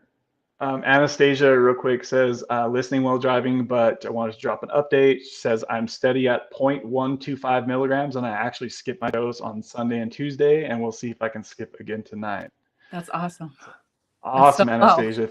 Yeah, that's very low. So you're almost there. I know that you made a comment a while ago that you were a bit frustrated with your situation, but you're like right there. So awesome stuff. Thanks for the update on that, Anastasia. And also thanks for the super chat last week. I appreciate that as well. And thanks for keeping us in the update here. Okay, so let me ask you, do you think that Suboxone has saved your life? I don't know. If things had continued for me, who knows what I would have gotten into. At the point where I got on Suboxone, my biggest complaint was that I didn't want to keep going through withdrawal at the end of every month. I didn't I was never, at that point, was never at risk of overdose. I wasn't taking that much. And at that point, we didn't have to, buying stuff off the street. Fentanyl was never a concern. So I can't really say if it saved it saved my life here. Like, it saved my mental health, but physically, I don't think I was at that point. So as far as, like, if you could maybe make a guess on it, do you think that your doses would have escalated? Maybe you would have ever tried heroin, or no? I can say now that I don't think so, but who knows? in a moment of desperation what I would have done. The thing with me is that I've always been super paranoid, and that's one of the reasons why I never took exorbitantly, ridiculously high doses, because I was too paranoid to do that. You know what I mean? So I don't know. I gotcha.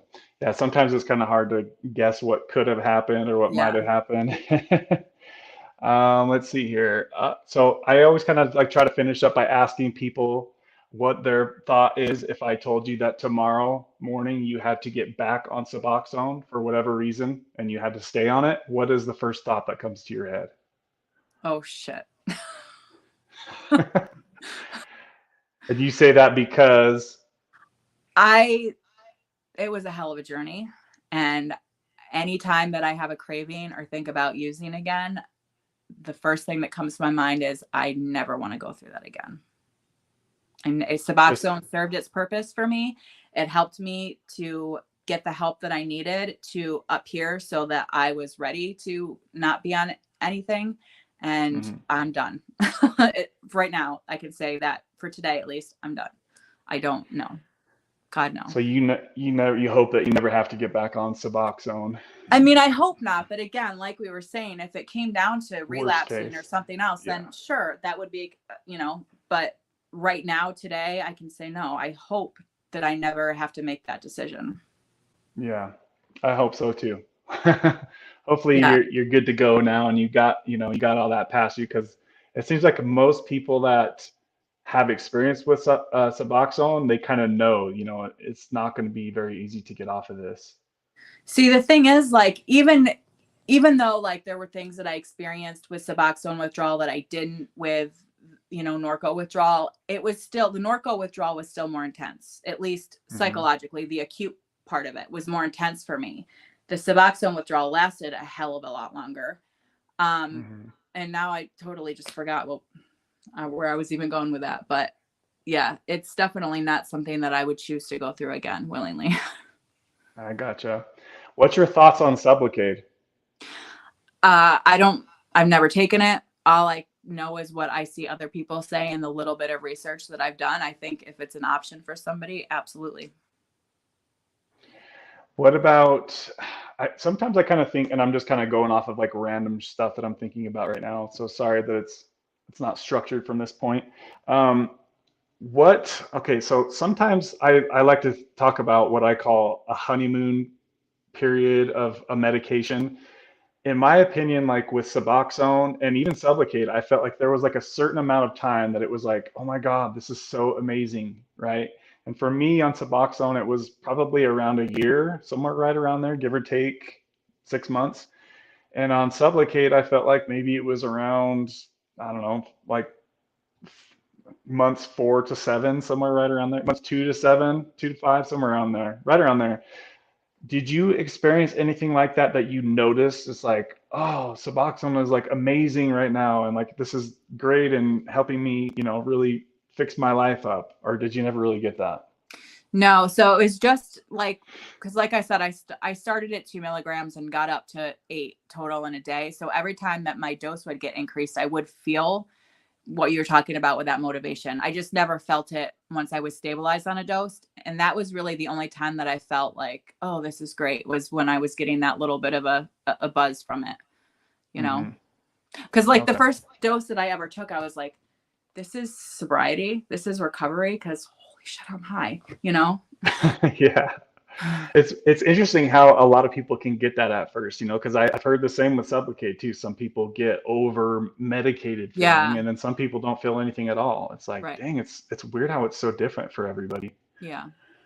I was going to ask you too, what were like the main side effects that you experienced of being on Suboxone? Was it just the same thing that most people get, the constipation, and did it hurt your sex drive at all? Yeah, but see, again, like there were so many other factors that I don't know what was the Suboxone and what wasn't. So my sex drive completely gone, still is. So I don't know if that was the Suboxone or not. The constipation, yes, but I also had gastric bypass. So I don't know which is which. I'm assuming it was the Suboxone because now I definitely am not constipated. But yeah, for me, it was really just sort of the lack of being able to feel not extreme emotions, just heightened emotions. And, you know. So kind of just, it seems like most people say like the constipation is like the main worst side effect. So it never bothered me. Like I could have gone a week, which I did most of the Yeah. time. And I'm like, well, I don't, my stomach doesn't hurt. I just don't have to go to the bathroom, you know? yeah. So it never bothered me. Okay. Let's see. Anastasia had asked a little bit ago. She says, curious if anyone has heard of using propanolol for withdrawal, similar Propofol? to clonidine. I'm not sure if Oh, she spelled it wrong or if propanolol. I'm reading it wrong. Yes. Propanolol. Yeah, so Yes. propanolol is a beta blocker, but it's used Okay. primarily for anxiety because it's not addictive like a benzo. It's like an as-needed medication that'll work right away. I've never personally taken it because I have cardiac anxiety and I don't want to take anything that's going to lower my blood pressure. But I've heard it, for some people it works great, and for others it's, you know, like nothing. Okay. So, And she said it's similar to clonidine. Is that what you think about it too? well, I think clonidine has been shown to have more effect with the restless legs on withdrawal specifically than propanolol has. But for anxiety, they're probably similar. That's good to know. I know Dr. Chris Park usually always talks about, I think that's what he says, is usually clonidine is one of the best for helping get through like the acute withdrawal period. Yeah. I remember I used to watch videos like when I was in withdrawal, I would like binge watch other people on YouTube who were also in withdrawal. And I would see people take like massive doses of loperamide. Like I'm talking one pill is what, 1 or 2 milligrams, and they'd be taking like hundreds at a time. And they're like, oh yeah, it's an opioid, but doesn't cross the blood-brain barrier. But they would like take it. And I'm like, 1 or 2 is going to do everything you need. You know, you don't need to be taking hundreds of milligrams. Are you talking about that Amish dude that drank the whole bottle? Yes. I heard he died. What? Did you hear that? I heard he died. From overdose of loperamide? I think so. I could be wrong. If anybody knows, it's probably it has to be the same video we're talking about, right? I mean, yeah. He was like, just, what did he say? Like, just eat the whole bottle or something like that. Yeah, but he wasn't the only one though. Lots of people were saying like, take a lot, but I never found that necessary. Yeah. Ooh. Could you tell us what are some other Suboxone maybe channels or videos that you found helpful on your journey that you discovered? I don't know. Like I said, Nicole is the only one until she introduced me to you. There was somebody that I used to watch and I loved her, but her channel is gone. And I think her channel name was Karima After Addiction. And I loved her, but she deleted her channel. And she actually she was from America, but I believe she was Muslim. And then she moved with her husband to a Muslim country. And I don't think Suboxone was available there. And so she'd wanted to get off of it anyway. Last I knew, she was successful, but she deleted her channel. So I don't know. Okay. Yeah, I've seen there's like, I've watched probably every Suboxone channel on YouTube, and I've seen a lot of them disappear. Yeah. The only other one that I used to watch was, and I always get the last names, it was Ryan Donnelly, not Ryan Leone. I get him, the one who passed, Ryan Donnelly, right? They both passed. Yeah. Oh. Yeah. The one, Com Support, that one. That's Ryan Donnelly. Yeah. Yep. I used to watch him quite a bit. Yeah, he was like one of the only people on YouTube making videos like that back in the day. He was like the only person we could watch back in the day. I remember. I know. I would just lay there and cry and be like, I could do this. I can do this. Watching his videos. Yeah, he really put a lot of hope in people, and I love his. You could just feel his demeanor was so passion. Good. I really liked. Yeah. That's too bad that he died, and also Ryan Leone and Rock and Roberta. They're all gone already. It's like, damn, 3 people just like that. The heck. I know. We had Sonny S had a channel up. He had to take it down for work stuff. Gosh, there's been a lot of channels. There was, I don't know if you guys have heard of Out of Fear Gang, but he used to be like a Suboxone channel. And doesn't that person come into your chat sometimes? Yeah, occasionally. Yeah, but I looked at his channel and his videos are all gone. And he had like 5,000 subscribers. So I don't know what's going on there. Hopefully everything's all right with him. Let's see. I'm just kind of skimming through the comments here. Yeah. Do you have any comments or questions for me about anything? Are you just kind of chilling? Yeah, I'm just chilling. Not that I can think of. Okay. let's see. I'm just trying to think if you have any questions or comments for her, if you could throw it in the comment section now. I'm just kind of going up through older comments at this point. Let's see. Good feeling. Jill was asking something about how, let's see, something about how long after you take Suboxone should you drink water? Do you know anything about that? I think it just depends on how long it takes it to dissolve in your mouth. For me, I feel like it took way longer than most people. I mean, I feel like sometimes I'd lift up my tongue after 10 minutes and it would still be under there. So I think if you don't see strip under there, I would think it would be fine, but I don't know. For me, it was always like I made sure I at least waited 10 minutes, usually maybe up to 15. Did you? So I used to follow this forum and now I can't remember where it was, but people, maybe it was on Facebook, but people would talk about how in order to get the full, because of the bioavailability of Suboxone, they would talk about using mouthwash when they took their Suboxone in order to increase the alcohol, increase the oral bioavailability of their Suboxone. Wow, I've never heard of that. That's crazy. Yeah. And many people are agreeing to that? Oh yeah, absolutely. Wow. That's a interesting idea. I wonder how the hell that works. Yeah, I'm not sure. I never got too much. I felt like I got enough out of my dose, so I never worried about it, but. Yeah. Okay. Yeah, I always felt like it worked enough for me. Did you ever notice, or did you ever try the generic version versus the actual Suboxone version? I don't know as I ever had Suboxone, like the brand name. I never had an issue until the pharmacy that I was using. That was a whole fiasco because I would only be prescribed Suboxone for 28 days and I would only get a new script on the 28th day. So I had to pick it up that day or I was screwed. And whatever, that's beside the point. But one time they switched me to Dr. Reddy's and within 3 days was in withdrawal. And I called my doctor and she's like, you're actually like the third or fourth person I've heard that from. And since I've looked it up and apparently like it's a thing, but other than the Dr. Reddy's brand, I don't think I ever used brand name and I was fine. Okay. I was going to ask you, going back to a little bit earlier when you said that you were getting some off the streets as far as the Norcos, right?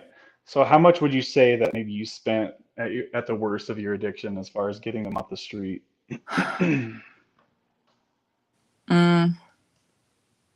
Oh God. Well, I would buy whatever I could find, which wasn't an awful lot because I didn't really know people in that world, so I would ask, a friend to ask a friend. I would maybe spend at the most a couple hundred a month, maybe. Okay. So you never went broke trying to fund your habit? No. Okay. So is it safe to say that most of the time that you were getting it was from the doctor? Yeah. It was just at the end of the month when I would run out where I would try to find it off the street, but I couldn't always do that, and I got ripped off, I got like a couple $100 stolen a few times and somebody tried to hand me a baggie. And, when you are addicted to pills, exactly. I knew every brand of Norco, what the shape was, what the numbers on them were. And as soon as that bag started to come over, I'm like, that's not Norco. That's not Norco. And it was like Tylenol 3s or something. Lost a couple $100 that time. That's like the biggest letdown, huh? When you're like trying to go get that. And it's like, dude, this ain't it, bro. What the hell? But then when I was like desperate enough, I'd be like, fine, give me some Tramadol or Tylenol with codeine, anything, but I hated that stuff. Did you ever get yourselves off the street or did you always go right to the doctor? No, I never. I would think I might have been offered them a few times way before I even knew what they were, but no, I only ever got them from the doctor. Okay. And were you in the MAT program? Yeah, I was. Well, it was like, it was a recovery center and I had to do like therapy a certain number of times a week. I'd have to do drug screens and yeah. Did you ever flip flop and go back to the pills, or was it once you got on Suboxone you were good? Yeah, no, I never went back. Okay. So that was an issue for me, is that when I first found Suboxone, it was off the streets. So it was like I would buy them. I was kind of a cheapskate, even though I spent thousands on my addiction.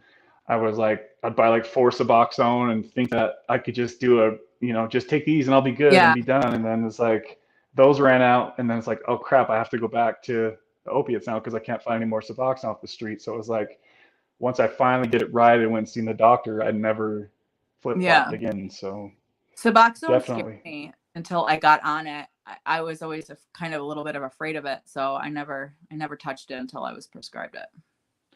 What is it that made you afraid of it? Like, did you hear other Just stories? that I Or? knew it was stronger, and I didn't really understand at that point like the dosing, and I just didn't trust myself, and I didn't know enough about it to know, can I get a fake one? You know, how does that even work? So I never even tried to get them off the street. Okay. Did you ever have experience with kratom? Mm-mm. I had a couple people try to talk me into it when I was in the height of my addiction, and how, it was like the, God's gift to addicts, and it'll get you off. But no, I never tried it. Okay. What's your thoughts on kratom? I'm good. She's like, I better be careful. I don't want people to attack me now.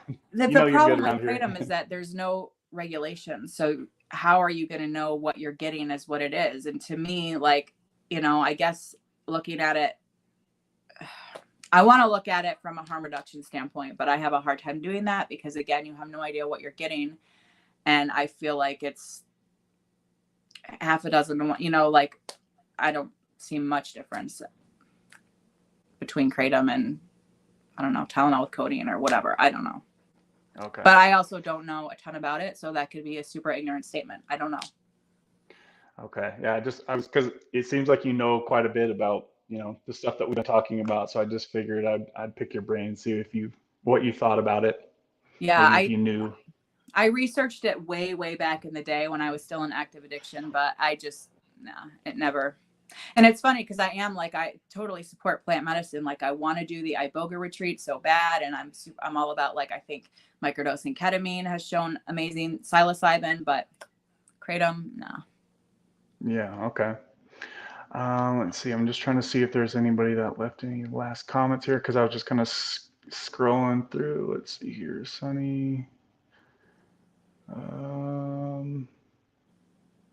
Kimmy talked about that.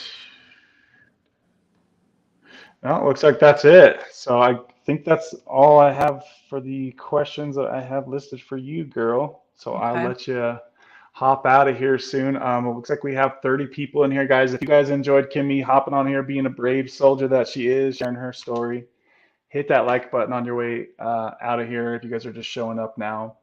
Kimmy, do you want to be a moderator for the channel? Sure. Does that have any appeal to you at all? Yeah, absolutely. Okay.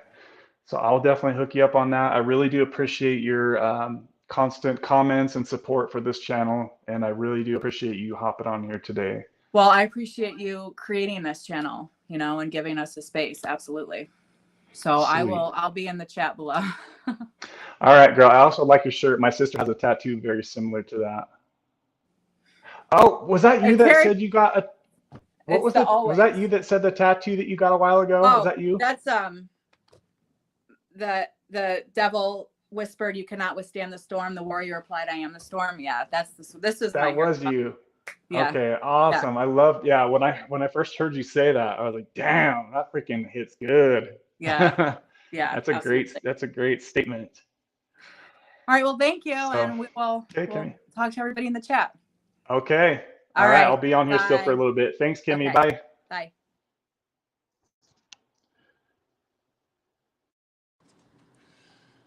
Awesome stuff, guys. I appreciate that, Kimmy, doing that. If you guys have any questions, if I missed something, I probably did. There's like so many things that pop into my head afterwards, of course.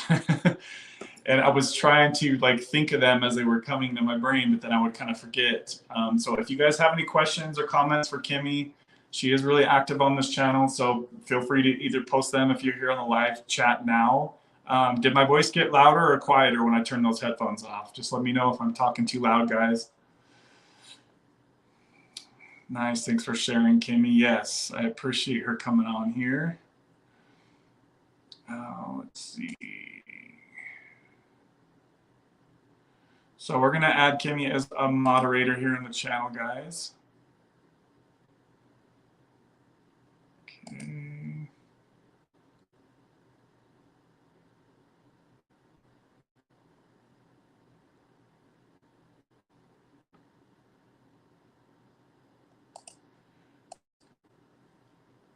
All right, so we just initiated Kimmy, the moderator crew. Shout out to her for coming on here. She should have the blue wrench here. And shout out to Jerem1979, my friend, coming through with a $10 super sticker, baby. Jerem1979 has been hooking it up in here, and he was also on here last week with a $10 super chat. So thank you, Jerem1979. I appreciate the love, my friend. Hopefully you're doing well out there. Do you have any questions for me on anything, Jerem? Deb says, yay, Jerem1979. Yeah, shout out to you, my friend. Thank you. And thank you for being consistent up in here and coming back on the recent weeks and chatting with people. I really enjoy seeing everybody kind of chat with each other on the comment section. So it's good to see so many of you guys making, family essentially here on the Wednesday live stream. So I appreciate that. And it's good to see people bonding here in the comment section of these channels. Okay, guys. Damn, Sonny S coming through also with this $10 super chat. Baby, ooh, baby. Sonny coming up, and you guys are being awesome in here lately. I really appreciate you guys. Sonny coming through with a $10 super chat, baby. Says, great interview, Kev, as always. Thank you, Sonny. You the man, brother. Thank you. And Sonny has also been on this channel a couple times. Me and Sonny go way back to the Rock and Roberta days, so we're old school homies like that.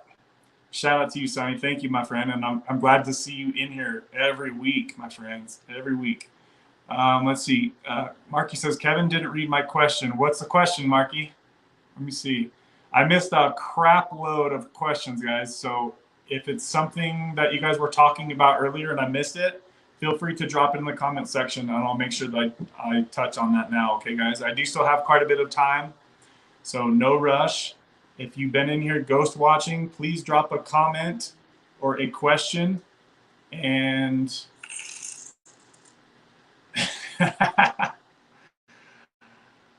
Marky just sent a $5 Cash App, baby. He says tax-free, baby. So if you guys didn't know, I don't know if I want to say that on here. If you guys didn't know, YouTube takes like 40-50% of the super chats, but it's all good. It's all easy. If that's what works for you, then that's what works for you, and that's still all good. I appreciate you guys either way, but it was kind of a joke we said a while ago, and it's funny he still says that. What was the question that I missed, Marky? Thanks for that $5 super chat, brother. Yeah, buddy, he says. Lightweight, baby. Ooh, baby. No comment, Sonny. Full release. Let's see. Where's the comment? Where did I miss it? Sean says, "What was your kratom? What was your experience with kratom, and what kind did you use to get that opiate feeling?" So that's kind of a loaded question there, Sean. Was that you, Sean, that was talking earlier about being on the high dose of oxy? If you're coming from a high dose of oxy and you try taking kratom, it'll do absolutely nothing for you, in my opinion, because the oxy is so much stronger. But my experience with kratom was I tapered down to a really low dose of Suboxone. You really need to get to a low dose of Suboxone if you're going to try to jump from Suboxone and use kratom. Sonny got down to like 1/4 milligram of Suboxone, and then he used just a few capsules per day, guys. I'm talking like not a lot. So I tried using kratom to get off of Suboxone, and I tapered all the way down to 1/2 milligram, I'm pretty sure it was. And I set myself an allowance of 10 capsules per day, I think it was, which equates to about 7 grams of kratom per day.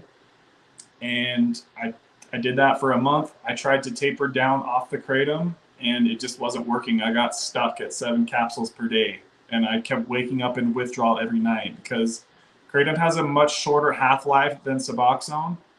So you have to take kratom like 3, 4, 5 times a day in most instances, right? Versus Suboxone, you can take it once or twice a day because the Suboxone has 33-hour half-life and kratom only has a 4 or 5-hour half-life, right? So in my personal opinion, people might disagree with this, and that's okay. I think that the better option is to just keep tapering down lower off of Suboxone rather than to switch to Kratom, right? Unless you're gonna use it extremely sparingly and calculated, and just maybe a few capsules a day, right?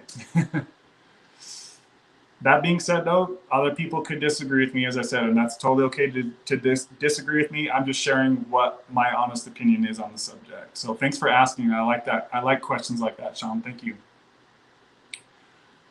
Let's see here, baby.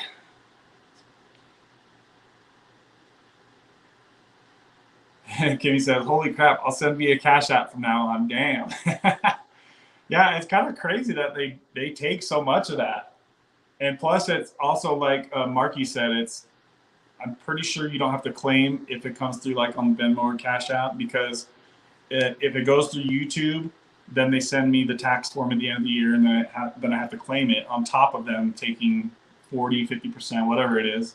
Either way, though, guys, if you don't, I know it's kind of an extra hassle to have to do the Cash App thing especially if you're not used to it. So I appreciate you guys either way. If Super Chat works best for you, or Super Sticker on the replay crew, whatever works for you guys. Don't ever feel like you have to sponsor this channel. It does obviously help the channel grow. I was actually looking at buying a new computer recently, and I really need a new computer, guys, because I can't do any reaction videos on this turd computer I have. And half the time it sounds like a damn jet's taking off here.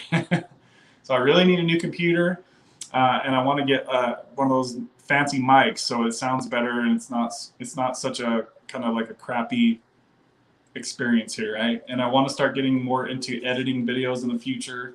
Obviously the live streams I'm not really going to edit, but there are some things I want to do with the channel, so I do have some plans. So just know that when you guys do send sponsorships or Cash Apps or whatever, that I do plan to use that money towards making the channel a better experience. Okay, guys? So shout out to you guys who find value in this community here on the Wednesday live streams, baby.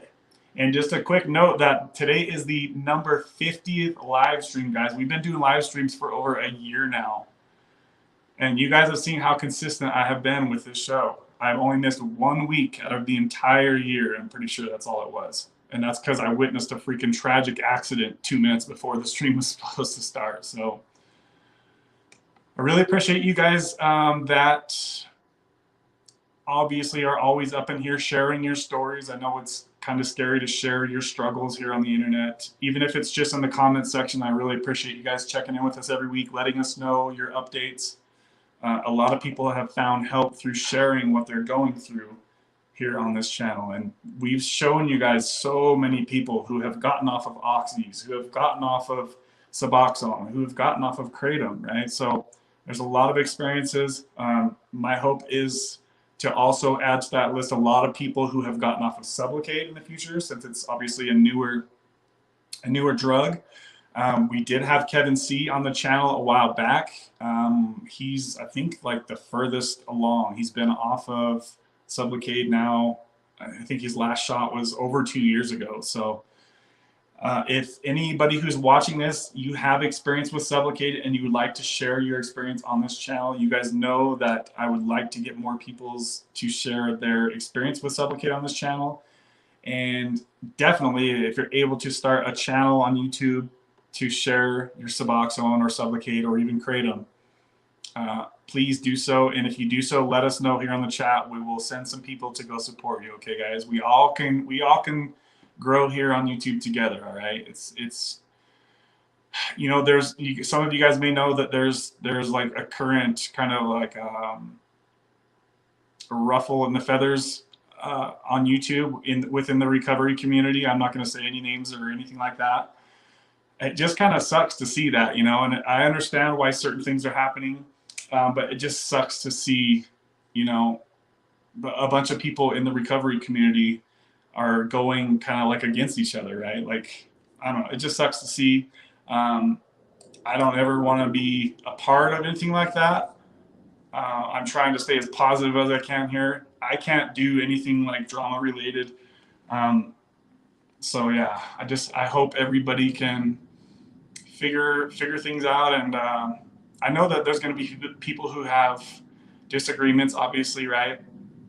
And not everybody is going to be for everybody here on YouTube. Like there's plenty of people I'm sure that I just annoy the shit out of, and I'm sorry if that is you.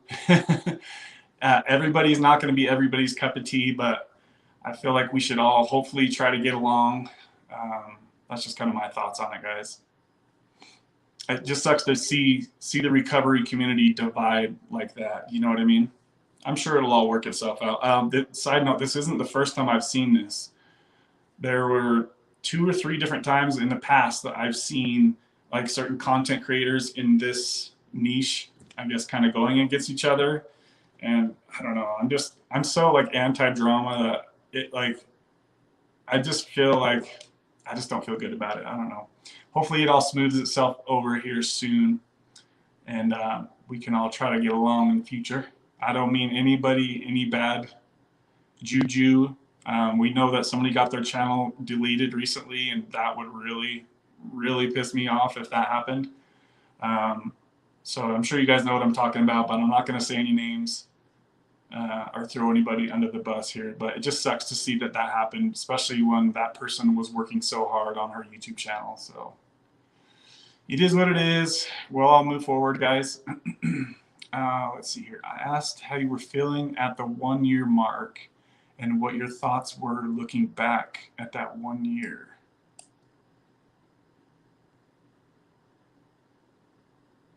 Are you talking to me, Marky? You're probably talking to Kimmy right there,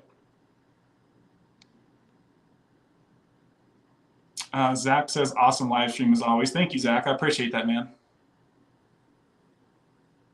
KG Smith says, what's your Cash App? Hopefully, there we go. Marky posted a link to my Cash App. So did Mama Deb. So shout out to you guys for posting that. I appreciate that. Let's see. And thank you for considering a sponsorship, KG. Also, if you can, leave me a message if you send a Cash App, okay? Because I like to read your guys' messages. A lot of people make a message and then I could respond to them here on the channel. Some people do a Venmo too. I can actually respond to you guys on Venmo. On Cash App, I can only put like a heart or a like. I can't really respond unless I do it here on the live stream, right? Let's see. Thanks, Kimmy. I'm going to listen from the beginning tonight. Thanks, Rach.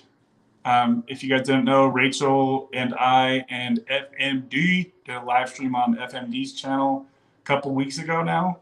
That was awesome to get to know you on there, Rach, and also to be on Florida Man Dan's channel. Shout out to Florida Man Dan. He's my boy. You guys don't know, me and Florida Man Dan are cousins. Surprise! Let's see. Sean says, yes, sir. That was Sean. Yeah, Sean, I don't know, man. You could try it. You know, if you're going through full-blown withdrawal, if you're trying to rush off of the oxys, Kratom might help you. I have heard some people say that it helped them, but in my experience, it's not going to do much if you have that high of a tolerance. Jerry, what's up? Jerry says, hey guys, anyone hear from Reed? He's still off the subs. Reed had responded to one of my videos, I think recently, or one of my posts recently. I asked him if he was going to give us an update. He said, yeah, I'll try to get one in soon.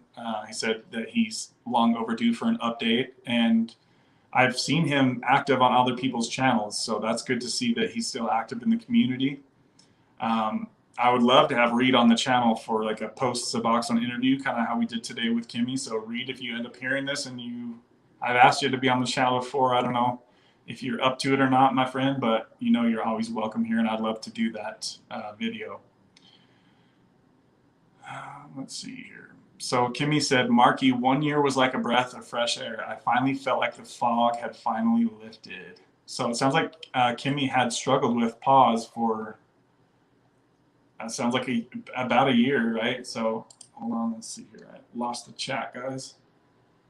I clicked the wrong button. I seem to do that once every live stream. All right. We've been going for an hour and 50 minutes, guys. I'm thinking we'll probably go for maybe another 20 or 30 minutes. So if you are ghost watching and you have a comment or a question for the group or myself, please drop that comment in the comment section, guys. I'll appreciate that, and I will definitely make sure that I respond to each and every comment from here till the end of the show.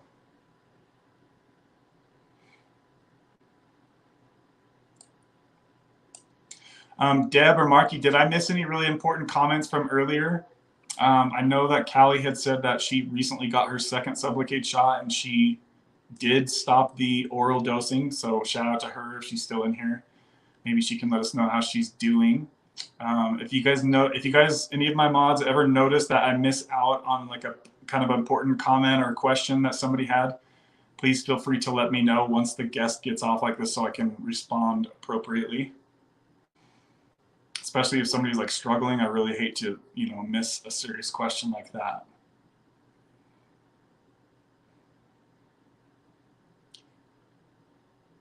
Jared Reed, he was here at the beginning of last week. He said he's doing good and he said he knows he needs to make a video. It's blazing hot here now. Oh yeah, you're probably roasting over there, Mark. You guys got to be over 100 by now, probably, right?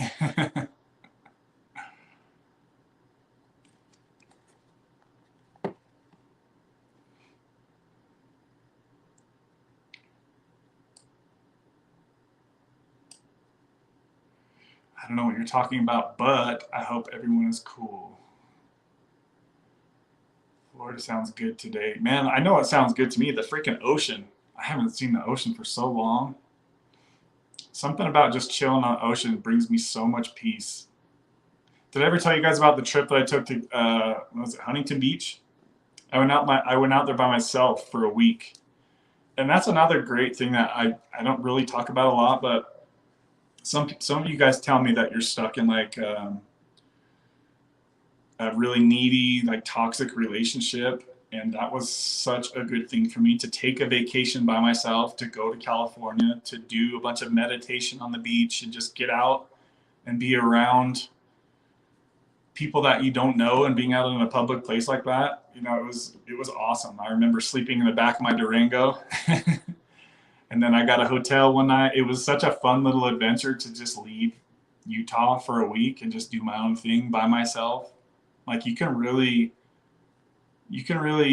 get a long way with your psychology doing something like that, right? And just thinking to yourself by yourself and not having to interact with somebody all day long.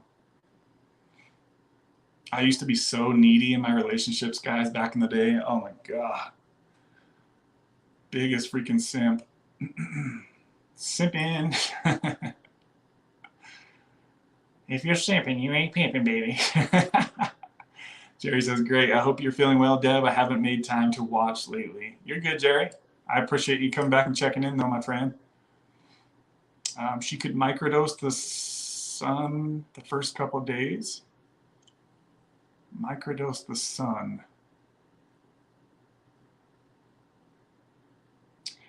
Who was it last week? I think it was Caroline that said that she's going to do the Iboga retreat. I'm really interested to get an update on her situation when she comes back. Maybe we can talk her into getting on the channel for an interview. That was cool that Nicole and Luke hopped on here. It's always fun to see other people who have channels. Zach's always up in here, and I think FMD checked in for a minute too. So shout out to all the other content creators. Gosh, sometimes I think about how many other people who make videos like this. Sometimes it's more than I think it is, because back in the day there was like nobody on here doing this stuff. So it's good to see that there are more people making videos talking about Suboxone. Florida Man talks about his fentanyl recovery, so that's awesome, especially since I don't have any experience with that. And I know that Luke talks about that as well. So there's a good amount of variety for people who are struggling with oxys, or people who are struggling with fentanyl, people who are struggling with kratom. There's a lot of recovery videos about kratom on YouTube.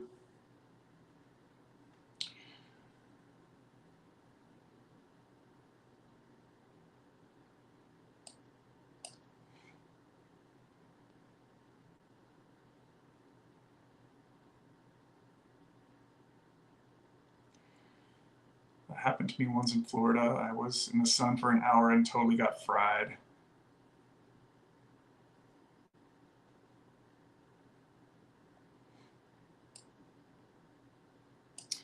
Just real quick off topic, guys, does anybody have any questions about my Sublocade experience or any questions with Sublocade? I know we really didn't talk a whole lot today about Sublocade, but I know there are a lot of you who are now on Sublocade or are switching or considering switching to Sublocade. So if you guys have any questions about that, feel free to post them now, baby. I love how New Yorkers use the F word as a noun, verb, adverb, just about any other form of language they can put into it, into. And just a quick side note, Kimmy, I really appreciate you not cursing a ton on the live stream. I know sometimes YouTube can get pissed when people are dropping the F-bomb a lot on here, so I appreciate the conversation, my friend.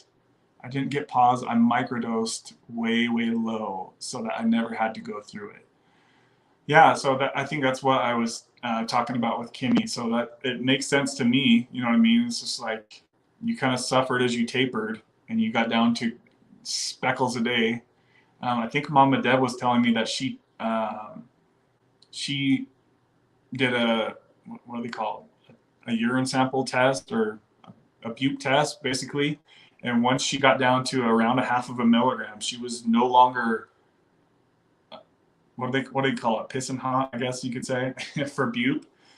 Something to keep in mind, guys, that I've kind of been looking into a little bit with the urine test that you can do at home is there's a cutoff point. I think it's 10 nanograms per deciliter in the urine test. So once you get down to a lower dose of bupe in your blood in your blood or urine, it might not trigger on the urine tests. Okay, so it doesn't necessarily mean that you're fully bupe free, because I see people talk about that a lot on Reddit. It's like a big thing to have a negative urine sample on the Reddit Sublocade forums. But then some people don't realize that there's still a cutoff, right? There's still a 10 nanogram, I think is what it is, cutoff with the bupe. So you might still have, I have heard some people say that under those levels, it's not really doing anything, but who knows really at the end of the day, right?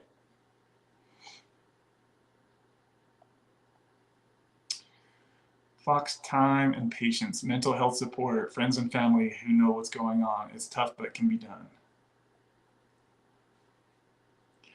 Mine started about 2 to 3 months after I was done with acute withdrawal.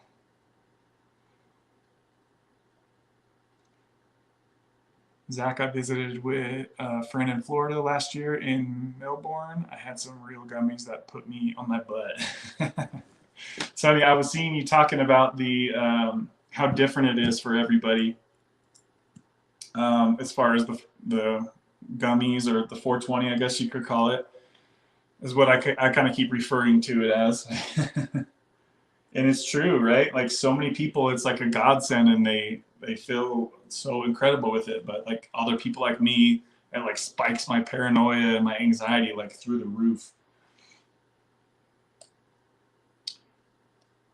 Let's see here.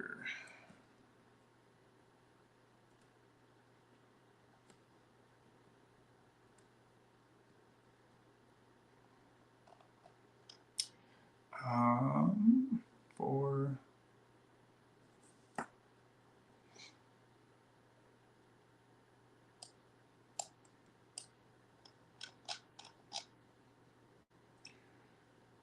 okay, good control my mouth. Let's see, I never swear at work. Oh, so Mikey's in here. Good to see you, Mikey. I was telling people earlier that I finally got to speak with you on the Clarity.fm. So Mikey says, I talked to the psych. I'm getting the 300 milligram Sublocade shot. Okay, cool. So Mikey, if you're going to get the 300 milligram Sublocade shot, then you probably want to get down to around 8 milligrams of Subutex per day, because I know you're on Subutex. So I know that you were going to work on tapering. So don't taper too low, Mikey, because if you go from say only 4 milligrams or 2 milligrams of Subutex and you get the 300 milligram shot, it'll probably be a little bit too strong for you. Okay, so the sweet spot, in my opinion, from everything that I've researched, is about 8 milligrams per day of Subutex would be a good transition to go to the 300 milligram Sublocade shot. So just a heads up to you, Mikey. Shout out to you, brother. Let's see. Sonny, I think Kev took his last shot. Yes, I took my last. Did I miss something? Let's see. I took my last Suboxone shot 4 weeks ago as of today, guys. And I've only had 2 shots in all of 2023, and they were both very small shots. Oh, yeah, so that's what I see. Sonny says, Kev, so when are you thinking about taking the plunge? So, yeah, I took my last Suboxone shot a month ago, brother. So far in 2023, I've had only 2 shots of 75 milligrams.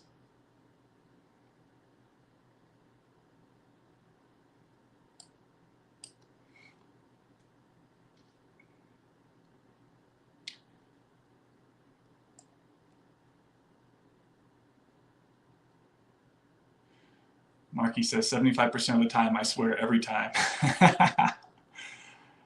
Let's see here. So Foxbat says, good to see you, Foxbat. Says, Kev, you commented on my Reddit post when I was having some withdrawal symptoms and I was supplementing after my first shot. Pretty much after making that post, I stopped supplementing completely and just got my second shot last week. That is badass, my friend. Congratulations to you. I'm glad that you found the channel here. And I'm glad that you were able to stop the oral dosing, because that's definitely like mission number 1 for people who get on Suboxone. The first thing you need to do is rewire your brain to get out of that daily requirement of hand to mouth. So sounds like Foxbat just did that. And also we heard earlier from Callie Love, she also just did that as well. And she also got her shot, I think probably last week as well. So sometimes you guys can find your, we've referred to it here on the channel as your taper twin, right? We have some people that are like on the same medication. They're either tapering or they've got their X amount of shots. And, you know, so it sounds like Foxbat and Callie Love, they're like exactly right on the same track. And I know also Rach is probably just right around there as well. So you guys, there's a few of you guys who are right there, right around your second shot right now. So that should be, in my opinion, the start of the honeymoon phase of Suboxone, right, guys? As soon as you get that second shot, you should be really leveling out your experience. You should hopefully be stopping the oral addiction and got rid of your stockpile so it's not an option at a later date, right? You shouldn't need it around anymore, guys. If you've seen the video that I made when I threw all my Suboxone into the fire, that was the second day. That was the first day that I got my second shot. I knew that I had to make that leap of faith and get rid of my Suboxone. And you couldn't imagine, I could never imagine doing that before, right? Suboxone is what gave me the strength to do that, right? I could never get rid of my stockpile before. It was too much stress for me to do that.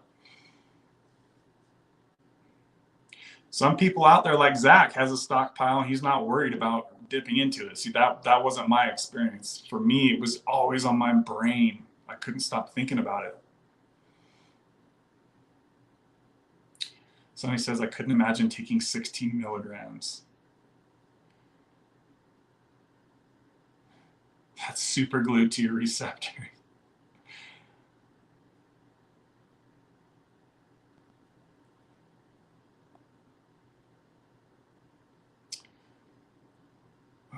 Oh, we see Carrie up in here. Good to see you, Carrie. I was actually just thinking about you as we were talking on the live stream earlier. I was going to bring something up, but I forgot to. So Carrie says, hey guys, haven't been on in a minute, kind of relapsed. Uh-oh, and my taper was doing good under 1 milligram. Well, I don't know if I was doing good. I went back up to 2 milligrams, but just found a good doctor and not alone anymore. So thanks for the update on that, Carrie. Yeah, I was literally just thinking about you, so that's kind of weird that you popped in here out of nowhere. I definitely wouldn't consider that a relapse by any stretch of the means. It's just the fact that for whatever reason you upped your dose of Suboxone, right? I don't think you meant relapse as far as like you went back to active addiction, right? You just mean that you upped your Suboxone dose. Carrie, at that dose, you might consider the Suboxone shot if you can find a doctor to give you a 100 milligram shot if you're struggling tapering, right? Or, I mean, if you're doing good at 2 milligrams, that's also a great dose for me personally. If I was gonna hang out on Suboxone, it would be 1 to 2 milligrams.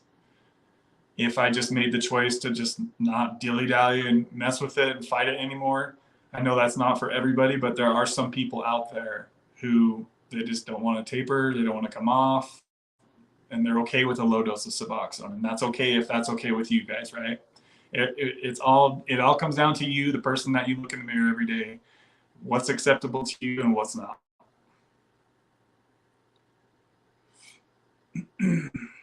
That's a great question, Deb. Deb says, Kev, are you going to take those bupe tests to see how low your levels are getting? I'm not sure on that. That's a really good question. I've kind of gone back and forth with the idea of doing that. A part of me wants to, and a part of me doesn't want to, because I'm a little worried that what if I'm like, oh no, it's gone, and I'm trying to like psych myself out. You guys know how my OCD brain tries to like overpower me. So that's a good question, and I don't have an answer to that yet, Deb.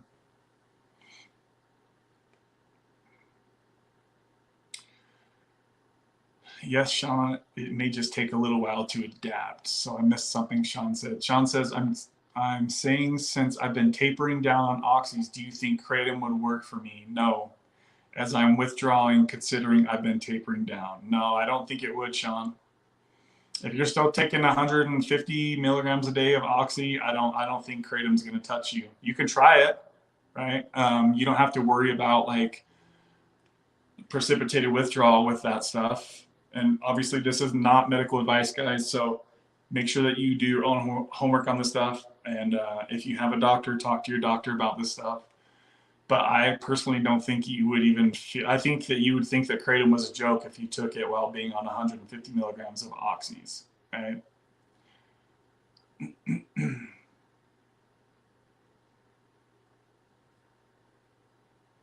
That being said, though, it could give you some sort of placebo, and to where maybe you think that you're feeling better than you are. That could happen possibly.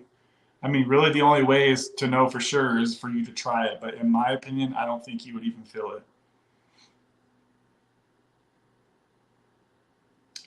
I really hope it works out for you, bro. We're all behind you. Thank you, Sonny. I appreciate that, man. Tapering the taper. Smart move, Zach says.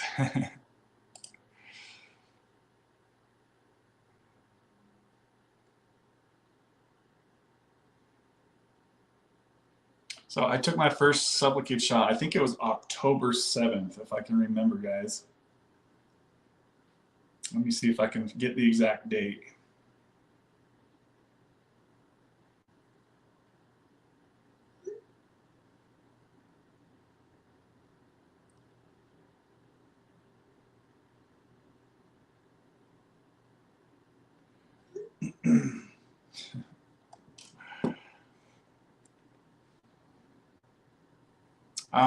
Just a quick side note, guys, we've still got 23 people in here. Shout out to all 23 of you still hanging out.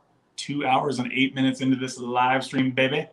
It does look like we did get to 30 likes on this, so I appreciate you guys. If you haven't yet smashed that like button, please smash that like button. It will help other people that are into this type of content. It will help other people find the channel, okay? I'm interested to hear more about Carrie's situation. I'm sure she probably already responded, and I will get to it if I haven't got to it yet. So hopefully she's doing okay. KG Smith says, I'm at 2 milligrams now. Do I need the Sublocade shot, or should I continue to wean? I'm so worried. Oh, that's a great question, KG. Hopefully I said your name right. So if I was you, it really kind of depends, you know, how is that taper going for you? Is this your first time tapering? If this is your first time tapering and you're doing good, obviously, to get down to 2 milligrams, then I would probably just continue tapering, right? I feel like Sublocade is kind of more for the people who have tried to taper several times and have failed, or they kind of know that they're not going to be able to be successful tapering down to a quarter of, less than half of a quarter of a milligram, right? Like people, I mean, we did see Kimmy tell us that she got off at a half of a milligram, right? So you got to taper down, guys, to somewhere around a quarter of a milligram, half of a milligram, probably at most. So it's pretty challenging to get down to those lower doses, right? But if you've tapered down to 2 milligrams and this is your first time tapering, then I would just continue tapering from here. I wouldn't do the Suboxone unless I had failed tapering maybe at least twice, right?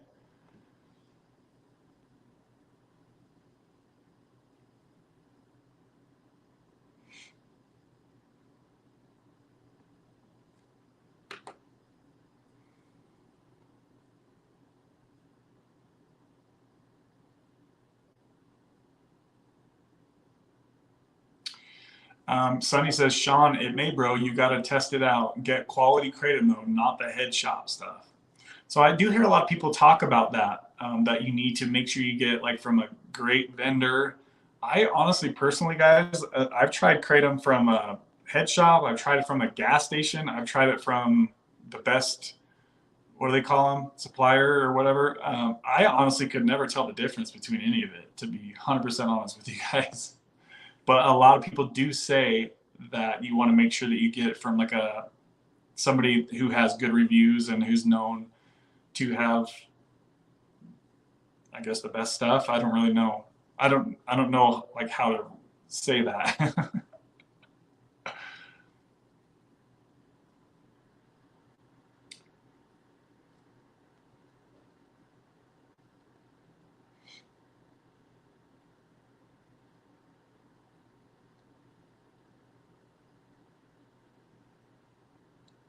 Dang, you guys are going off in the comments. I appreciate it. Let's see.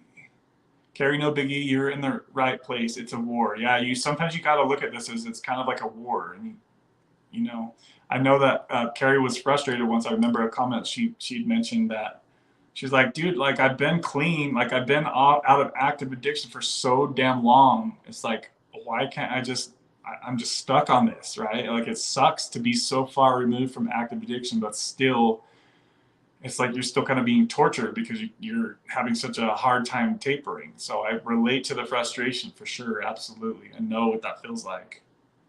And you guys have seen me go through the similar frustrations here on the channel. It sucks.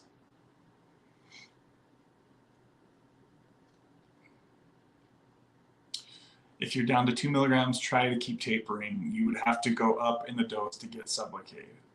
Actually, Deb, some people are going from, oh my gosh, you guys. I heard the craziest thing today on Reddit. There's somebody who went from 1 milligram of Suboxone to the 300 milligram shot, baby. I was like, what? That is crazy. That is so crazy. But yeah, if somebody's on 2 milligrams, they can start off at 100 milligrams of Suboxone. But some doctors are not going to allow that, right? So you have to talk to your doctor about Suboxone. It's going to be different for every doctor. I know we talked to Dr. Ken Starr about starting people on lower doses. And as I mentioned earlier in the stream, somebody that I talked to on the Clarity.fm call recently went from 2.5 milligrams of Suboxone to a 25 milligram shot the first day and a 25 milligram shot 2 days later because he was afraid it was going to be too strong for him. So he wanted to really take his time transitioning to Suboxone. And it seems like so far that's worked out for him. So that's like super off label to go in a second shot 2 days later. That's super off label. So I can't imagine many doctors being willing to go that far off label, if you'll call it. But it's super cool to hear that there are some doctors out there who are willing to personalize, we call it, or customize their Suboxone treatment for their needs, right? Or for their Suboxone dose, or to help them ease their concerns when transitioning to Suboxone. Very interesting. That's probably the most like customized Suboxone thing I've heard of so far. So I'm really interested to see how that works. I kind of didn't like the idea because then how I'm thinking about it is instead of taking maybe one shot of 50 milligrams, your body is attacking 225 milligrams at once, right? And this is probably me way overthinking it, but I don't know. So that's just how I would think about it. It's like What if your body goes through those too fast, right? So we'll find out in the future, guys. We all know that Sublocade has a very long half-life, so it could very well be that. Oh, and another thing too is, since his doctor was so willing to go off-label with him, I said, well, why waste all that product, right? Why not have your doctor just squirt a little bit out of the shot and put the rest in the fridge for your next appointment instead of spending another X amount of dollars for the next shot because it wasn't free for this individual. And he really liked that idea. So I'm hoping to hear back on if his doctor allows him to do that, because it's like, why waste the Sublocade, right? It's a very expensive medication, unfortunately. Zach says, if I was Kev, I would not test, only because once it shows a negative result, he may start to feel anxious and start to cause withdrawal, even if he isn't having it.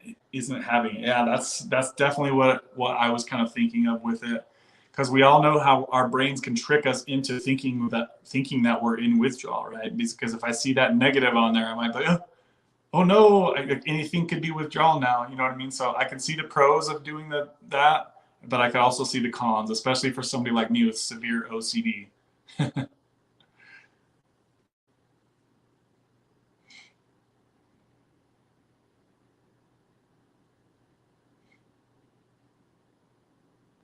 The P tests help me tapering low. I'd take one every week and compare the lines. Yeah, I've heard that. Like, you can kind of measure it a little bit by how dark the lines are or how light the lines are. And it's pretty cool to think about that.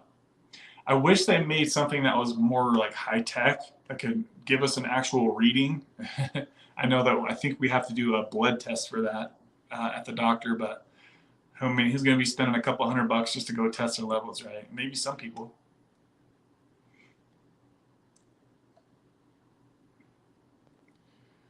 Sublocade is so new and everyone reacts so differently on subs. It must be an unsure feeling for all these Sublocade pioneers, like jumping into the unknown. Excited too. Yeah. I was definitely nervous making the transition to Sublocade for sure. But now looking back on it, I'm like, that wasn't nearly as complicated as I thought it was going to be.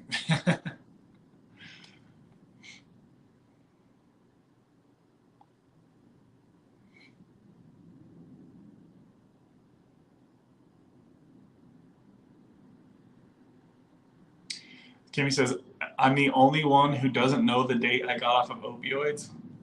Probably, Kimmy. I feel like a lot of people know. One thing that really caught my attention, and when I had Kevin C on the channel, he knew the exact amount of days that he was on Suboxone. I think it was like 4,000 days. And he also knew exactly his last shot date of Sublocade. So he's very calculated with talking about that stuff. And Luke says, I'm back. What's up, Luke? Good to see you, my friend.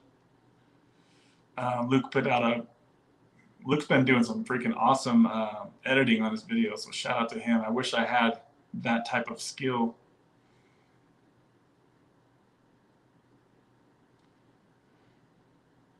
But I want to do another round for the residual stuff. Kimmy, just pick a day.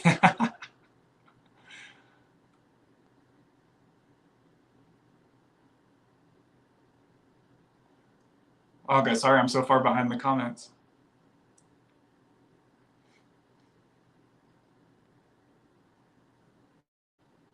Deb says, go lower than 0.25 milligrams. It will be easier. When I was younger, I tapered off subs pretty easy, Luke says. Yeah, it seems like the younger we are, the easier it could be for us to come off of stuff like this.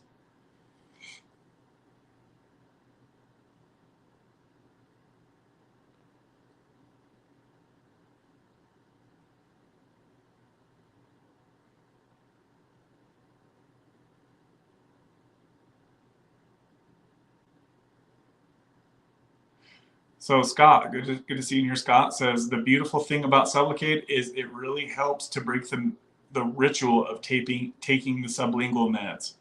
that really was what I struggled with when tapering. Yep. Yeah, that was specifically whenever I jumped off of Suboxone, like that void of not having my morning and afternoon Suboxone dose. Oh, I could not stop thinking about it. It was so hard. So shout out to the people that recently have tapered and got off Suboxone, and they're not sitting here obsessing about thinking about it all day, because it's a really challenging thing for a lot of people.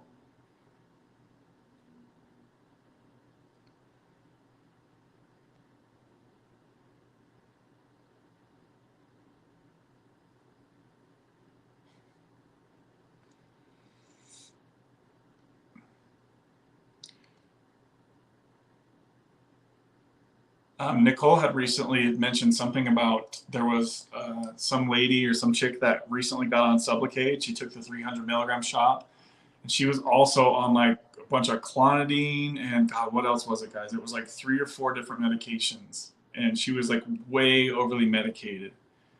And she was like, "This is what Sublocade looks like," or it was like something like that, like making the stigma about Sublocade negative, right?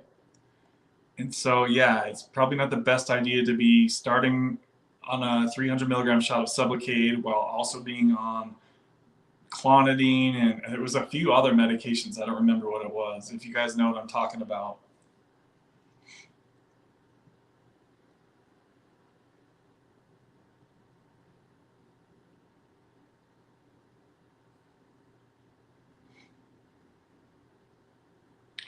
So KG says, this is the first time tapering, but I've been on 12 milligrams for 14 years. Damn. Okay, so that's all good. I mean, we had Zach. Zach was on Suboxone for what, 20 years? And he just got off.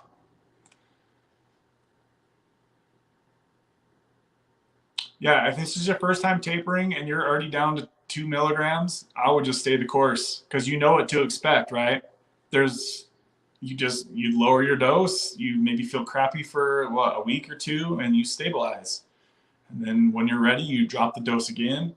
It's pretty much just wash, rinse, repeat with Suboxone, right? But just keep aware that as you get to the lower doses, it's going to take longer for you to stabilize, right? Because you're getting closer to zero. Yeah, that's, if I was you, KG, I would just keep tapering. I don't think you really need to go to Sublocade. Now, if you are unable to taper, let's say you give yourself the next 6 to 12 months to go from 2 milligrams to 0, right?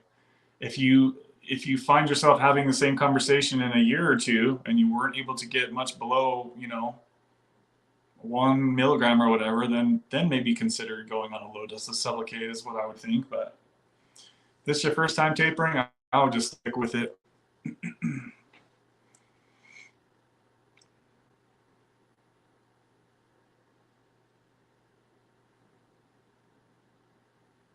Scott. So Scott did exactly what I did. I went from 4 milligrams per day of Suboxone to the 100 milligram shot. 5 total shots. Last shot on March 7th of 23. So Scott, you and I you're like my twin, I guess you could call it, with Sublocade.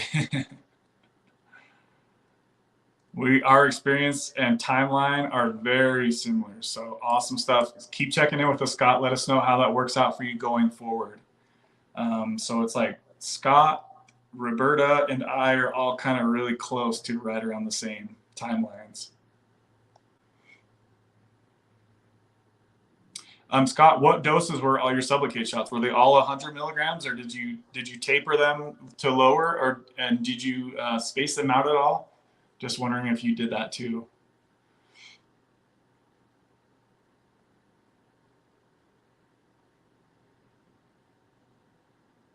Yeah, Zach went from 40 milligrams a day to getting off of Suboxone in 1 year. So I got to say that's probably the most impressive taper I've seen in that amount of time. 1 year to go from 40 to getting off. That you got to be like super dedicated to be able to do that, in my opinion, guys. Super fucking dedicated, because that is no easy task what he did.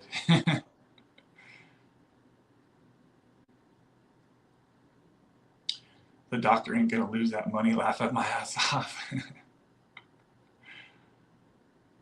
I saw a post on Reddit from yesterday. Somebody went from 2 milligrams of Suboxone to 75 milligrams Sublocade shot. Yeah, I don't know if you just heard it, but I was talking a little bit earlier. Somebody went from 2.5 milligrams of Suboxone to first day was 25 milligrams of Sublocade, and then 2 days later he came in for another 25 milligrams of Sublocade. So we are going to find out more information on how that went. I'll report that back to you guys at a later date when I get an update. People are trying different doses, and it's awesome to see what's, it seems like people are starting to push for lower doses. I'm starting to see more people doing that.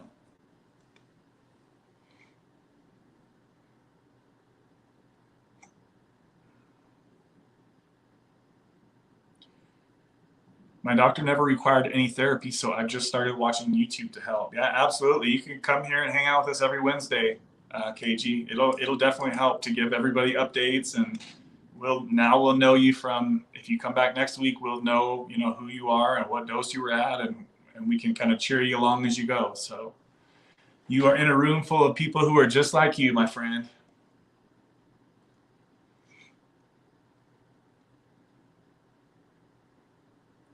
Been almost 3 months and I never think of subs ever, dude.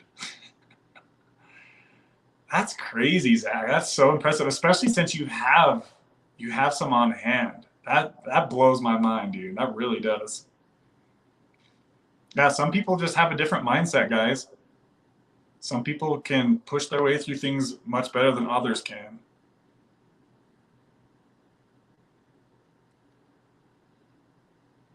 Oh, so okay. So yeah, then honestly have no desire to go, wait, have no desire to go over? To go over what? What, 2 milligrams? Is that what you mean? Oh, Kimmy said she was nodding out. See, I didn't see, I think I seen maybe like 2 seconds of it, and she just looked like she was really sleepy. But yeah, that's freaking, you really got to be careful, guys, when you're starting to compound different medications, especially when they're downers like that, right?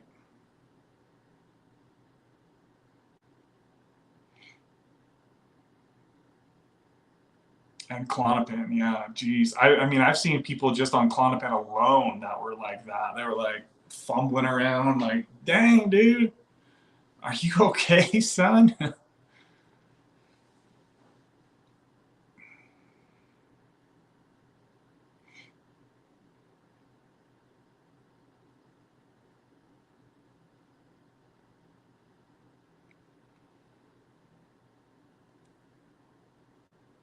32 to 40 milligrams down to 2 milligrams in 2 months. That was the easy part. Damn, dude, that's crazy. 40 to 2 milligrams. You guys hear that? You guys have heard me say in the past that there's basically, in my opinion, 2 levels of tapering Suboxone. The first level is going from X amount down to 2 milligrams. And then level 2 is getting from 2 milligrams to 0, right? So I don't say that to scare you. I say that to let you know that you need to slow the taper down once you get below 2 milligrams. Okay, question though. What's the point of being on a dose that's well above the ceiling of Suboxone? So what are you referring to, Kimmy? Are you talking about Sublocade?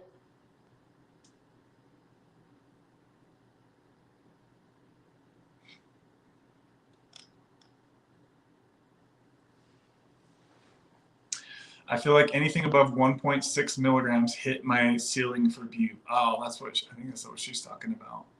Oh, because, she's talking about the high dose of Suboxone. I think that's what she's talking about.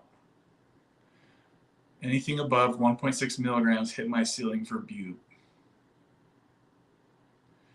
Yeah, Kimmy, have you seen Joe's channel? He struggles with high dose Sublocade addiction, and he says Sublocade, or not Sublocade, he says Suboxone is his drug of choice. Isn't that scary to think about that? That would suck, you guys. To get what's best case scenario? You get like a low quality buzz from high dose of Suboxone. It's certainly not like this euphoric bliss, right? That would suck to have that be your drug of choice. Absolutely, that would suck. I mean, at least he's not on fentanyl, right? That's one way to look at it. 2 hours and 30 minutes. Woo!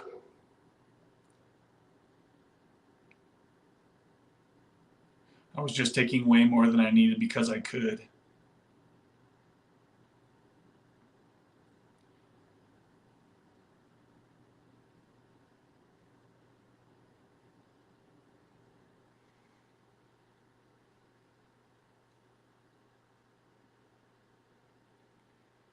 I guess I'm wondering more why doctors are prescribing over the ceiling. I get they don't know between 24 and 32 milligrams the ceiling is, but still.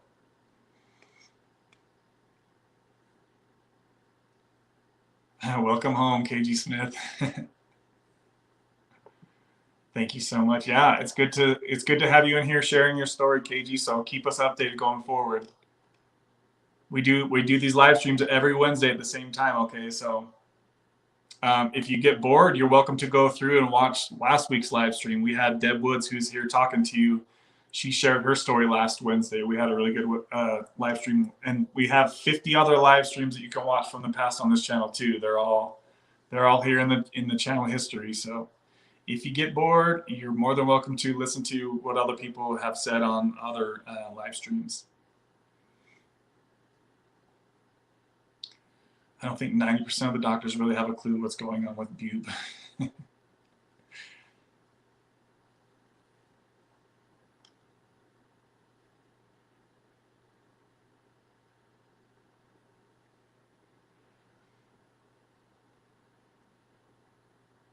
What's that channel called again? Are you talking about Joe's channel?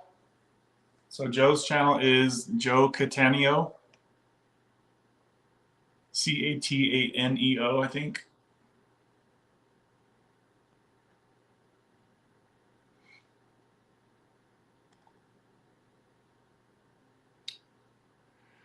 TJD says, my man, chilling on this last 50 milligram shot, and hopefully it's the last one. 5/12 of 23. So hopefully TJ just got his last shot, 50 milligrams. How many shots did you get, TJ?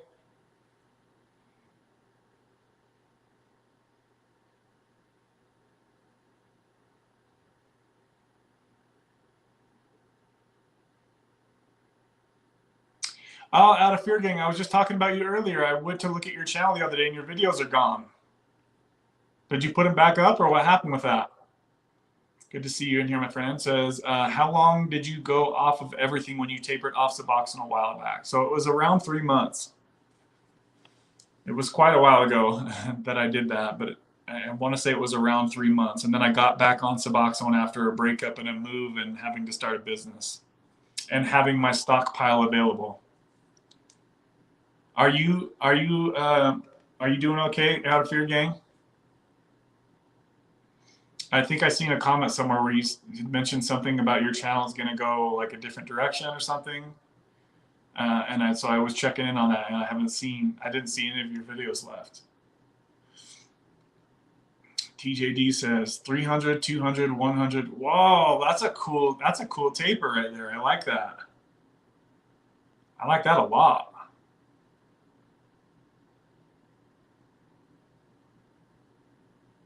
Yeah, those are some cool doses there. I like hearing different people's Sublocade doses. So, I mean, look how many different people's doctors are modifying their doses like that, guys. There's a lot of people doing that. So the makers of Sublocade need to get on the ball and do some freaking studies, because they don't have any studies on this stuff. So they say, right? Like, why would you not have studies on this? It should be very easy to get this information. If you can charge people $2,000 for 1 month of a shot, then you should be able to do some damn studies, son. Come on, Sublocade. Get on it. We need some more info. Guess we'll just have to figure it out ourselves, right?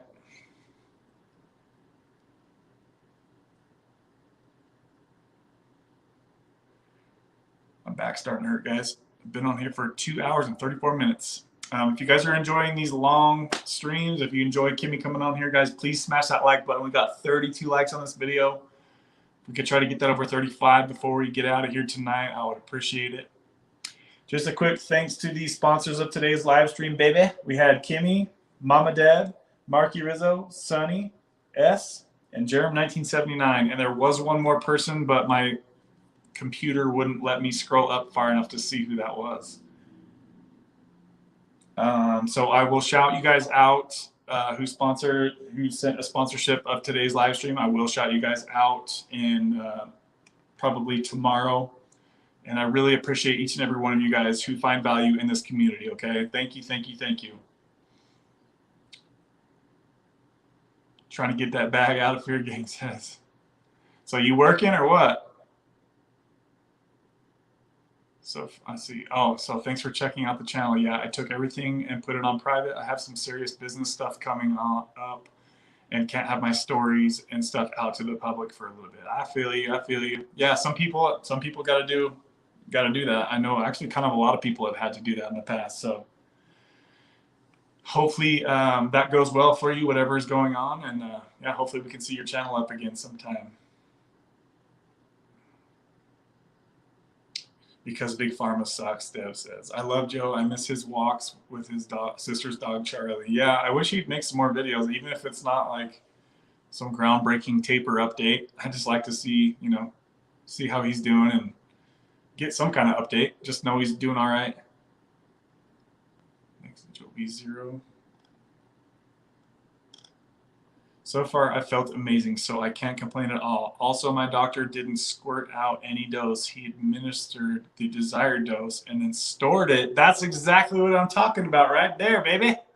Oh, TJ, you got a great doctor. I hope you know that, my friend. So, somebody out there is doing what I had just talked about. Why the hell can they not do that, right? I asked my doctor about that. He says, no, it goes bad after 7 days. I'm like, no, it don't, dude. What are you talking about, bruh? Shit's fine. Just keep it in the fridge. So, did you guys hear what TJ just said? My doc didn't squirt out any of the dose. He administered the desired dose and then stored the rest for the next visit. It's stable in the fridge. That's exactly what I was thinking. And to the person that I'm talking about on Clarity, you know who you are. Maybe show your doctor what TJ just said, because people out there are doing that. We're now finding out. So I would have zero gripes about doing what TJ did. I wish my doctor would have let me do that. Even though what's funny is that my insurance pays for the shot, right? So it's not like, you know what I mean? Like, I'm just trying to help the insurance out. I just hate to waste resources when it's so expensive to get this damn shot. Even though I'm not paying for it, somebody's paying for it.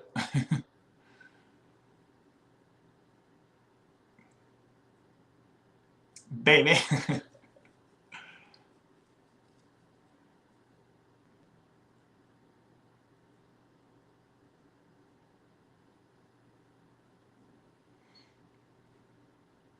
I read the thing on the manufacturer's website, Suboxone, and they just said that if you leave it out of the fridge for 7 days, then it needs to be discarded. It doesn't say anything about putting it back in the fridge before it gets up to room temperature, right?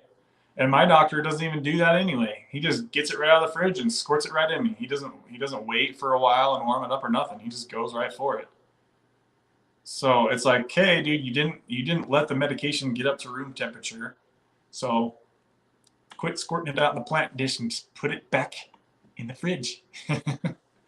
Then again, though, now that I think about it, like, unless I really, really had like some good solid trust, I would be maybe a little worried about my open box of medication just chilling.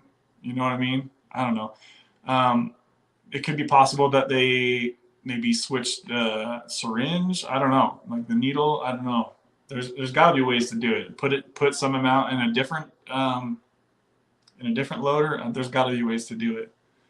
Because the only thing I wouldn't maybe like about it is putting the same thing back in you several different times. Months down the road. I don't know. There has to be ways to do it though. There has to be, guys.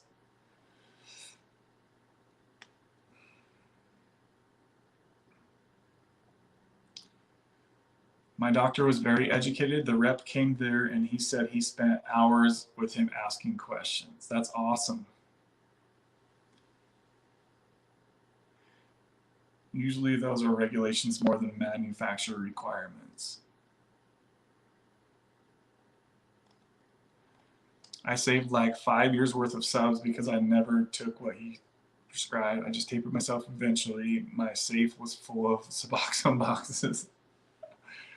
Yeah, see, did you get rid of it, Sonny, or do you still have some?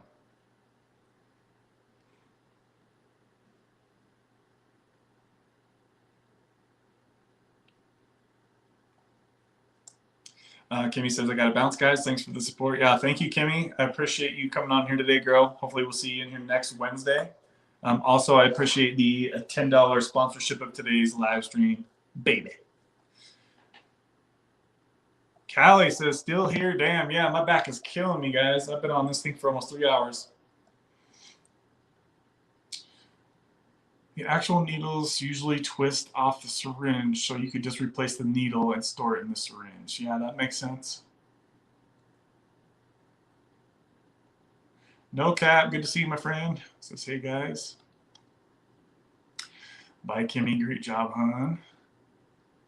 Callie, how are you feeling now that you got your second Sublocade dose? I was asking a little bit earlier, but I think you took off.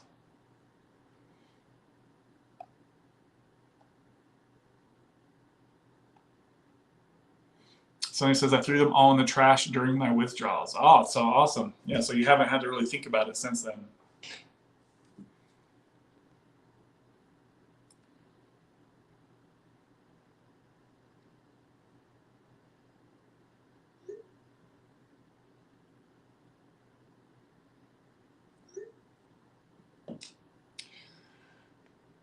I feel great now, but not liking my huge 2 bruises now. Yeah, so you got 2 big bruises, huh?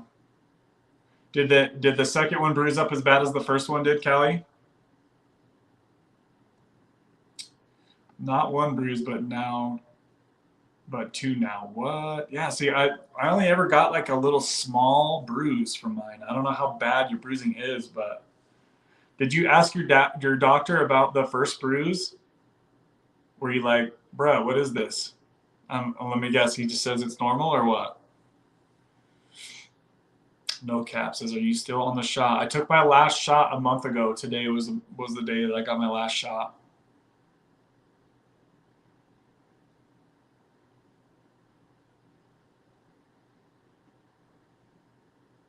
Oh my gosh, I seen a picture of somebody who posted their first Sublocade shot, and it was the 300 milligram shot, and they were quite a bit overweight, but you couldn't even see shit. I was like, what?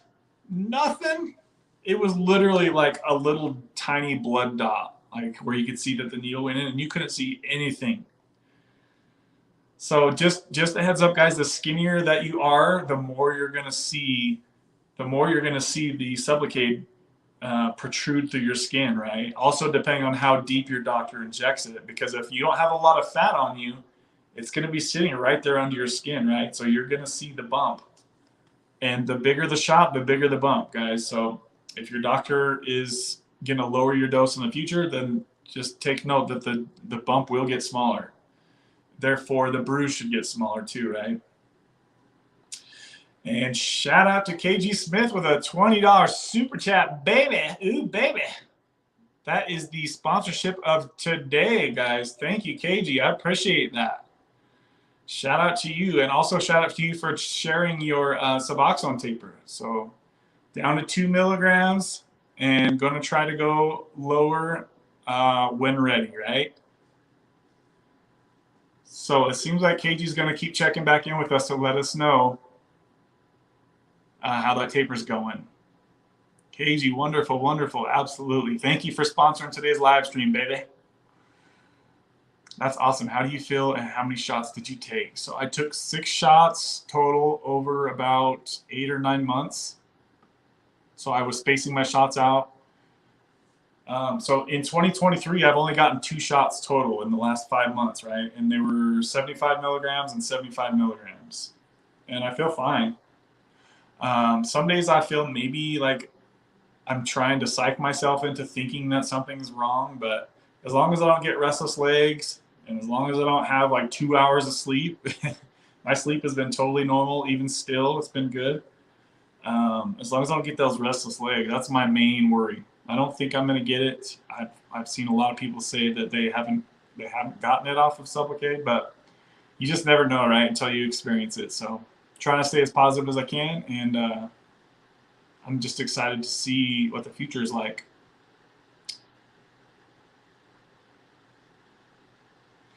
I told my doctor, Doc, what the hell did you do to me?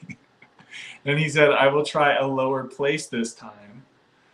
I don't have enough fat, I guess, so it hurts bad with the needle.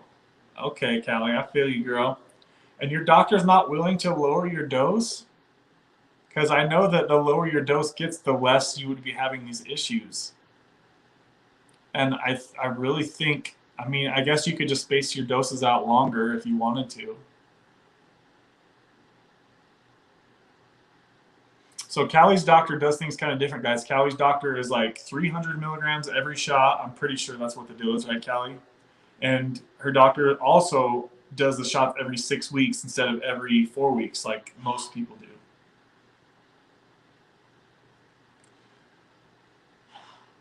But Callie, honestly, I think you could go, you know, at least 2 months for between now and you get your next shot. So if your doctor is willing to let you do that and you're feeling good, I would probably start doing that. Start spacing out your doses longer, because those 300 milligram shots, they'll be in there for a while, and you'll be supplied buprenorphine for quite a while with that. And I know it kind of sucks, especially now with summer's coming, huh? Especially being out there in Cali. Yeah, I could see the frustration with that, Callie. That sucks. I don't think I really ever had much bruising, guys. Like at most, it was like a faint bruise, like a small bruise.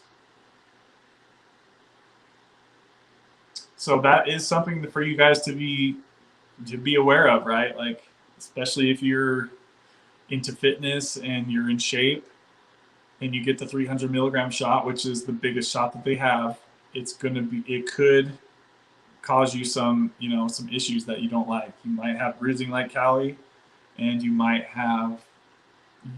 be able to really see that lump for a while, right?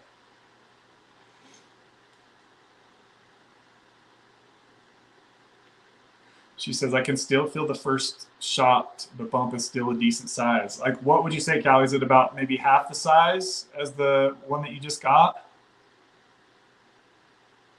So you're done forever, Kev? I sure hope so, Callie. That's the goal. I sure hope so.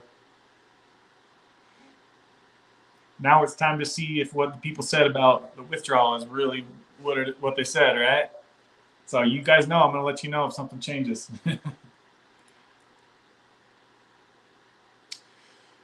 Yeah, man, those RLS are the worst. I'm hoping I don't experience them either. Yeah, I don't want no RLS. KG Smith says, you are so welcome. Awesome stuff. Thank you again for that awesome super chat, KG. I appreciate that.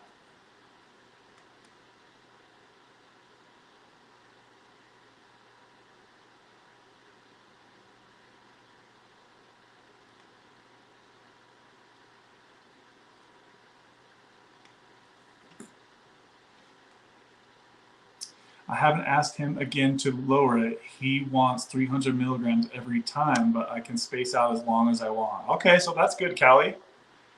Yeah, I mean, to be straight up with you, Callie, I see some people that get, 1 or 2 shots and then they just don't ever go back. And some people are even testing positive for butte like 6 to 12 months later off of like 2 shots. You know what I mean? So you honestly, maybe you could go the rest of the summer and feel totally normal. You really might not need another shot for the rest of the summer, Callie. And maybe you're just ready to cruise out from here, I mean, you've now got 600 milligrams in you. That's how much I took during the entire treatment. Now, keep in mind, I was obviously on a lower dose of Suboxone. But still, right? There is somebody who has checked in with us here on the channel who took 1 shot of 100 milligrams one time. And he just 6 months later, he's good. No, there's nothing left in his system. And that's incredible to be able to do that. You know, if you could do one shot and just roll out. Yeah, Callie, I would just see, you know, see how you're feeling in another month or two. I probably wouldn't go back for a while now to get your third shot. Let those bruises calm down, simmer down. Especially now that you've gotten rid of the oral addiction, it's going to be easier to feel normal going forward. Do you experience pause getting off of kratom? I've heard a lot of people say that they do. Good to see you, Big Huncho. I guess it really depends on the doses that you were taking and how long you were taking it. And, you know, your individual body chemistry, it's going to be different for everybody. At least you learned how to moonwalk during RLS. Funny, but not funny, right? You know, we all know how bad RLS sucks. So my first shot is still 3/4 there. What? See, that's something I wanted to talk about real quick, guys, because that blows my mind that there's still that much of it. I was guessing about half, but you're saying she's saying 75% of her shot after 6 weeks is still there, right, guys? So I have heard people say that they could see and they could feel their shot, not necessarily see it, because as it gets smaller and you kind of can't see it after a while. But somebody told me that they could physically feel their shot for up to 9 months, 10 months after their shot. I was like, what? I'm like 2 months and I don't feel shit. It's gone. And I made a post asking people, I said, how is it possible that people are still testing positive for 6, 12 months after their last shot, but you can only feel your shot for 2 or 3 months? And then somebody was like, I can feel my shot after a year. I was like, what? So I was just curious, like if the shot is the medication and you can't feel the shot, how are you still testing positive, right? And somebody said that it's because the medication dissolves into your fat around the shot and then it slowly feeds you from there. I was like, that's an interesting theory. I was like, I want to read. Can you send me an article on that, please? So it's just crazy to see how different it is for everybody.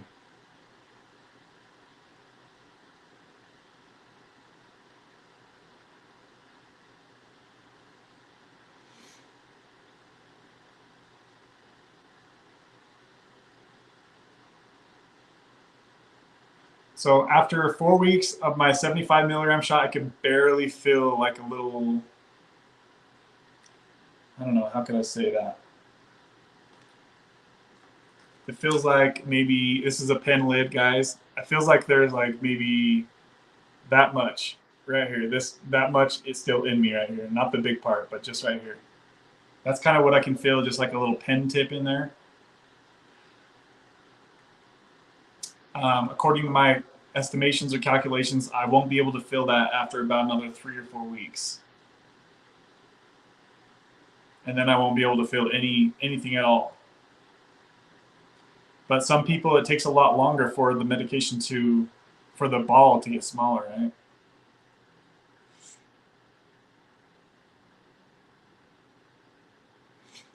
So full, I just pigged out.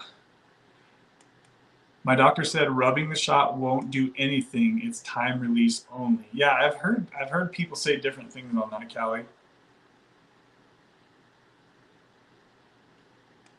He laughed at me. See, my doctor told me not to rub it. And then I asked him, I think I asked him on video, didn't I, guys? I'm pretty sure the video where I showed you guys my Suboxone shot at the doctor, I'm pretty sure I asked him about rubbing it. And I said, I think I asked him if he thought that it would make it go away faster. And I think that he said yes. I don't know. I might have to go back and rewatch that. That was a while ago. According to my calculations. Get out the calculator here. Callie, rub it until the genie comes out and grants you 3 wishes.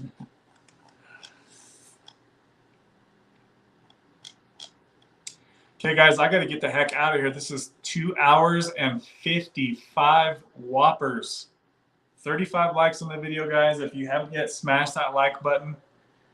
Shout out to all the contributors and sponsors of today's live stream. Special shout out to KG Smith for sponsoring today's live stream with a $20 super chat, baby. Hopefully we see you around here next week. Also, super shout out to Kimmy for her sponsorship today as well, and also coming on the channel and being brave and sharing her story and allowing me to pick her brain about some of these things. It was really awesome to get to do that today. So I definitely always enjoy having people here on the channel. This was the 50th live stream of the channel's history. So we are cruising through here with the live stream, guys. Mama Deb says, love you guys. Also, love you too, Deb. If you haven't seen the live stream that we did last week, we had Mama Deb on as well. And then we had Callie Love here in the chat. She was on the channel a few weeks ago now, 3 or 4 weeks ago. So if you guys would like to, gosh, almost everybody that I'm looking at right now has been on the channel. So shout out to you guys who have all come on here and shared your story. And I appreciate you guys keeping the chat going as I was speaking with the guest. I really appreciate each and every one of you. I've got a bunch more videos coming out here, especially a bunch of short videos coming out here in the near future, guys. Let me know if you guys have any questions on the replay crew. I love y'all, and we'll see you guys next Wednesday for the Wednesday live stream, baby. All right, bye, guys. Drop me some comments, hit that like button. See ya.